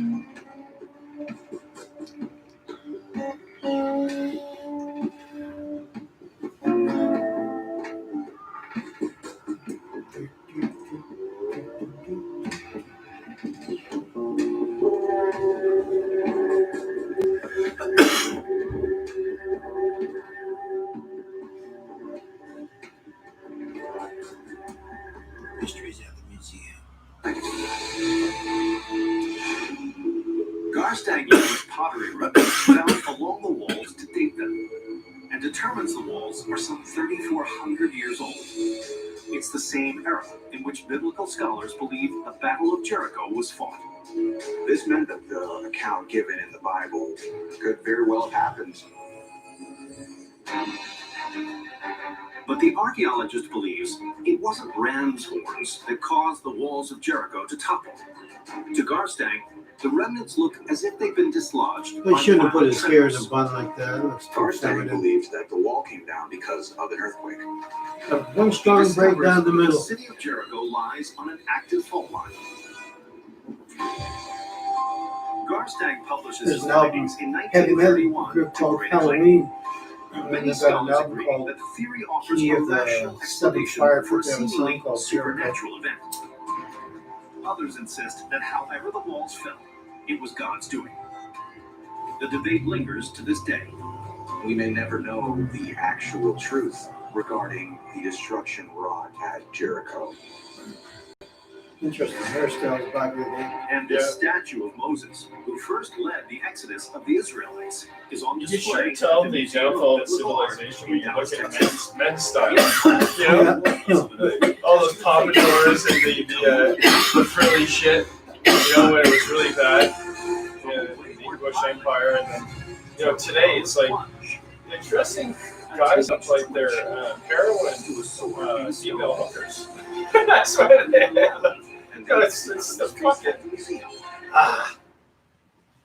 yeah. This program is available in described video for the visually impaired. I'm getting scratches that are breaking the skin open. They burn. They burned the hair off my chest. Now our 3-year-old has started getting scratched. I'm really upset. I'm angry. Really nasty, negative inside. That was just us, so take your best shot. Shots in your ear. One of us.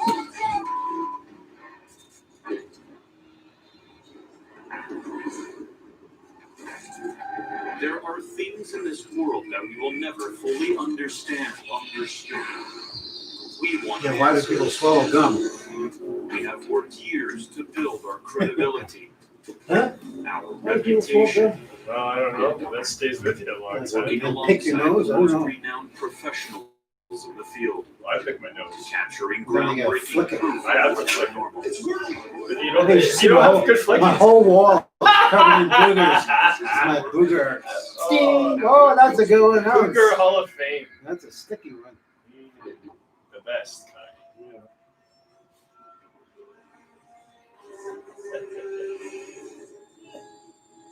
Gord. Oh, all right, we gotta go. This is like a crisis situation. All right, Of time for some water. literal life and death. I didn't get it just the water. House in Amarillo, Texas. That's water right here. Pray their family, maybe harboring something as dark as we've ever faced. The Prathers Oh, yeah. report violent scratches at the hands of a dark entity. They believe the lives of their children may actually be at stake. We were going to be investigating another entirely different location that we prepared for with research and everything. We canceled that today because we got the call about this last night. That's how critical this situation is. No, it's straight from the top here. I just have it. 4 kids, I left it sit out, two get rid of all the sons chemicals. can't live in a house anymore Chlorine and that. because of this entity. Fluoride, whatever the They need desperate crap help. they put in It's it. all in the water, yeah. It evaporates out, folks. Yep. As soon as we arrive, And the you sit out activity for begins. half a day, it's all Prathers done. dogs mysteriously And back force to their way out spring of the water front tank. door and run away at top speed. Let's go! Let's go! So we offer to help the mother, Ain't that Janelle. amazing that water track does them that? down. That it expels? Yep, that which is not healthy. And if you expose it to sun, it expels it even faster. Yep. Is that her? Oh, she said get thumbs Or if up. you use Oh, ceramic, she's got it. Oh, okay. Green. Yes. Did ceramic something filters. spook him? Ceramic, yeah. There was a They work loud well. thump in the I heard house and then just they started leaving a out bottle of for water like Okay. this in a, it. And even everyone in that the house plastic, ran. it should be one of those ones that don't leach, right? Yeah. But they kill everything right quick. Right quick.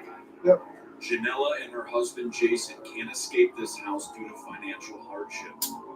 How many children do you have? We have 4 total. How many live here in the house? Only one lives here full time because our other 3 are scared of this house. Rightfully so.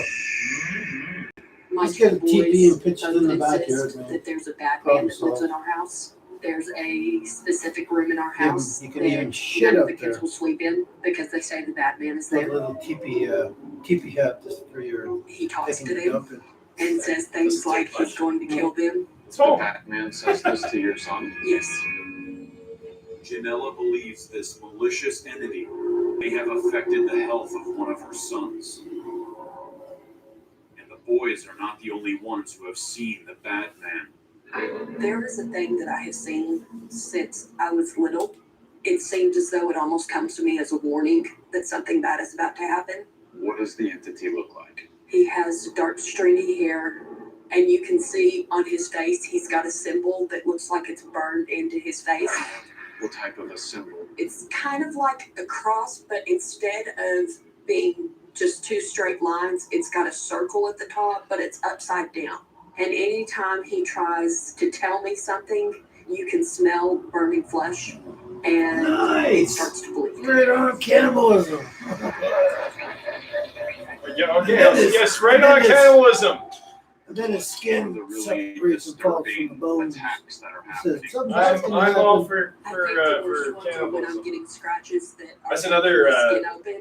It's always in telltale certain sign. claw marks down my back. Something's going wrong. Something might be going wrong in civilization. Hey, where's Frank? Now our 3-year-old just started getting I don't know. Your 3-year-old daughter. You know Got what? all kind of stuff going down. That tastes nothing like chicken. That tastes like grandma.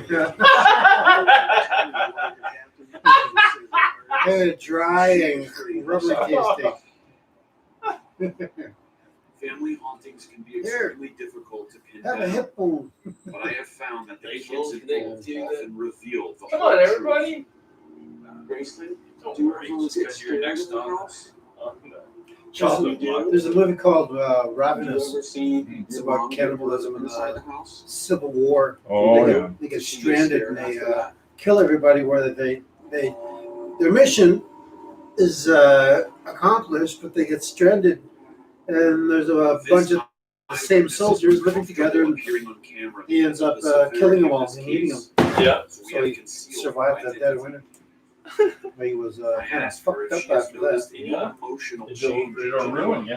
She was seeming to be mad at everyone. I can't remember if he lived or died. He probably always lived. had slight No, he didn't. issues, but not He as was bad smart, as devious devil, what's that been guy. happening lately. Is that a guy or a Have you ever girl? seen her be attacked? Have you Oh, ever that's a seen girl. the scratches forming on her? Not actually forming, but I did see Very them after the nervous. fact. Yeah. Okay. Do you think she could be attacking herself? Yeah, right. I'm not sure. I've never really How the hell can you How do get you down do here that? on your shoulder blade like that? And It's look at the impossible. curves. Yeah, You know. impossible. I asked Jason about the effect of all of this on his relationship with Janella. We've had some what I would call knockdown dragouts after the scratching started on her.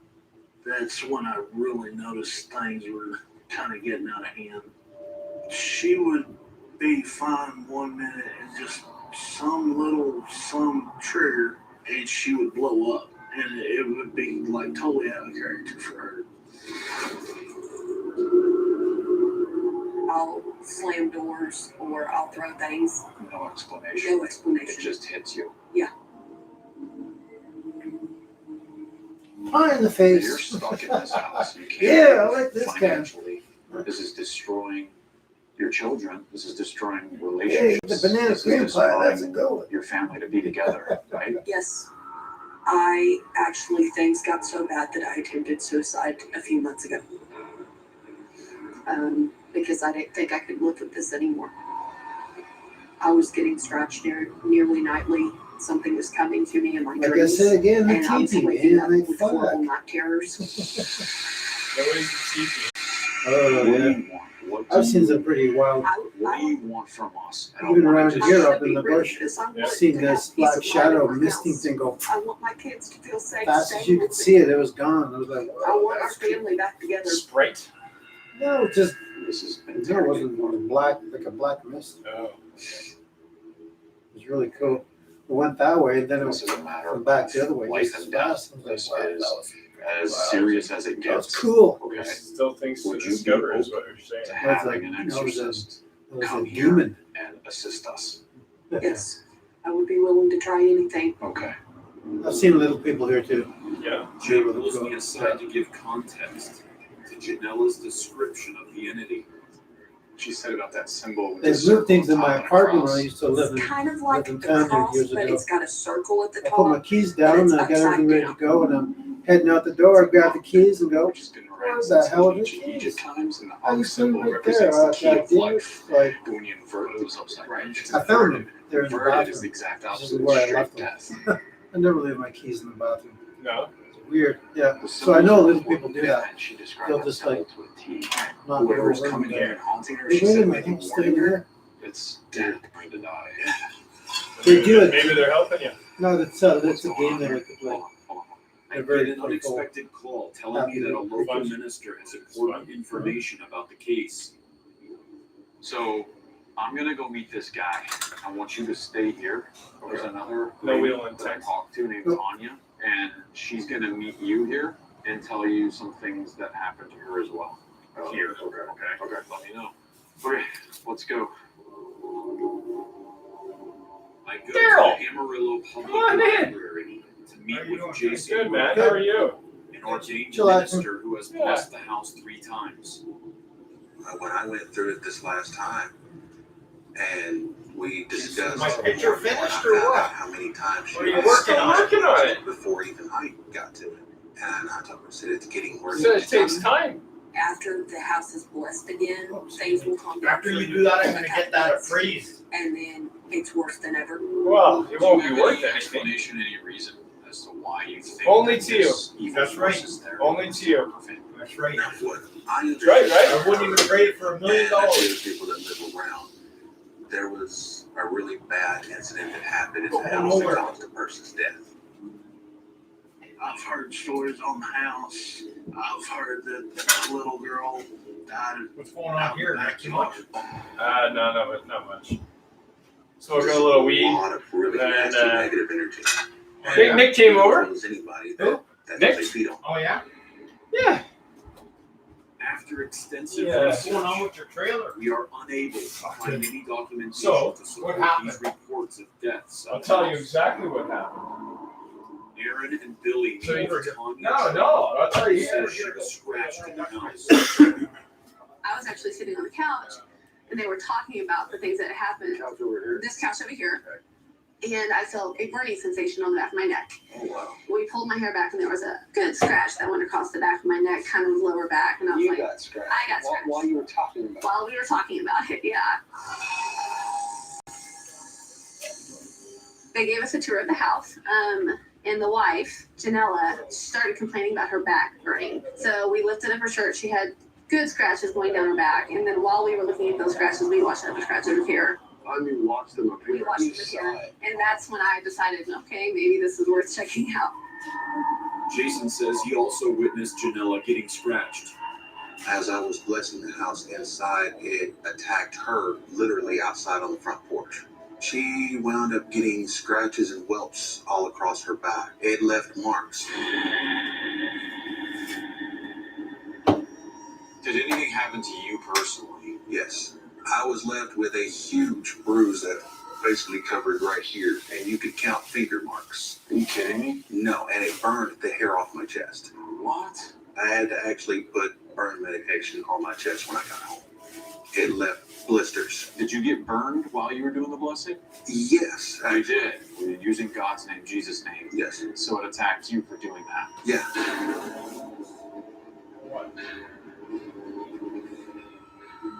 Back in one of the kids' bedrooms, Aaron and Billy begin an audio recorder session. Can you state your name or who you are or what you do? What's your deal with messing with the family so much? Who's the one that's making all the scratches, scratching people, scratching the family, scratching visitors? They receive no responses. Are you concerned for her children? Very much so.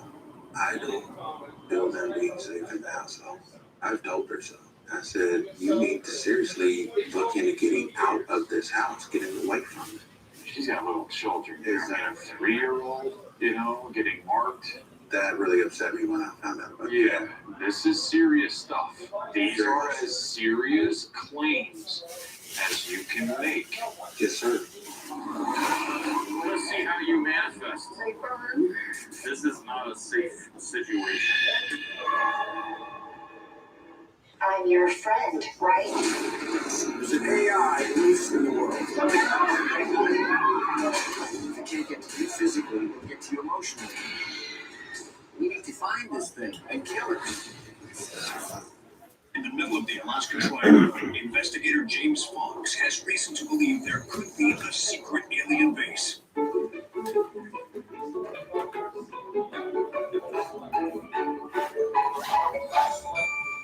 Lucky Charms. As a snack, lucky you. They're really delicious. Shift intuition with no need for shave gel. Lather and shave in one simple step. Because every second counts. Shift intuition. Simplify your shave in one simple step.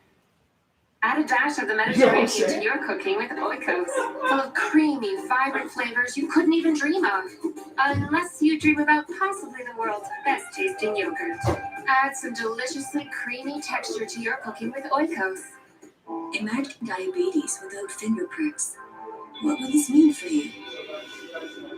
With a simple scan of the sensor, the Freestyle Libre Flash Glucose Monitoring System eliminates the need for finger pricks, giving you the freedom to test anytime, anywhere. What would you do?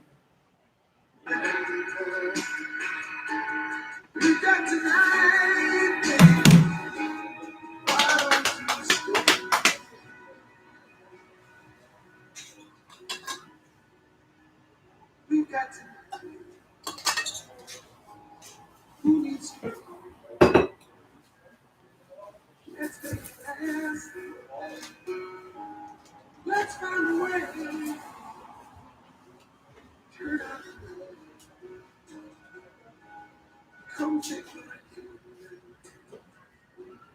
We've got tonight, babe. Why don't you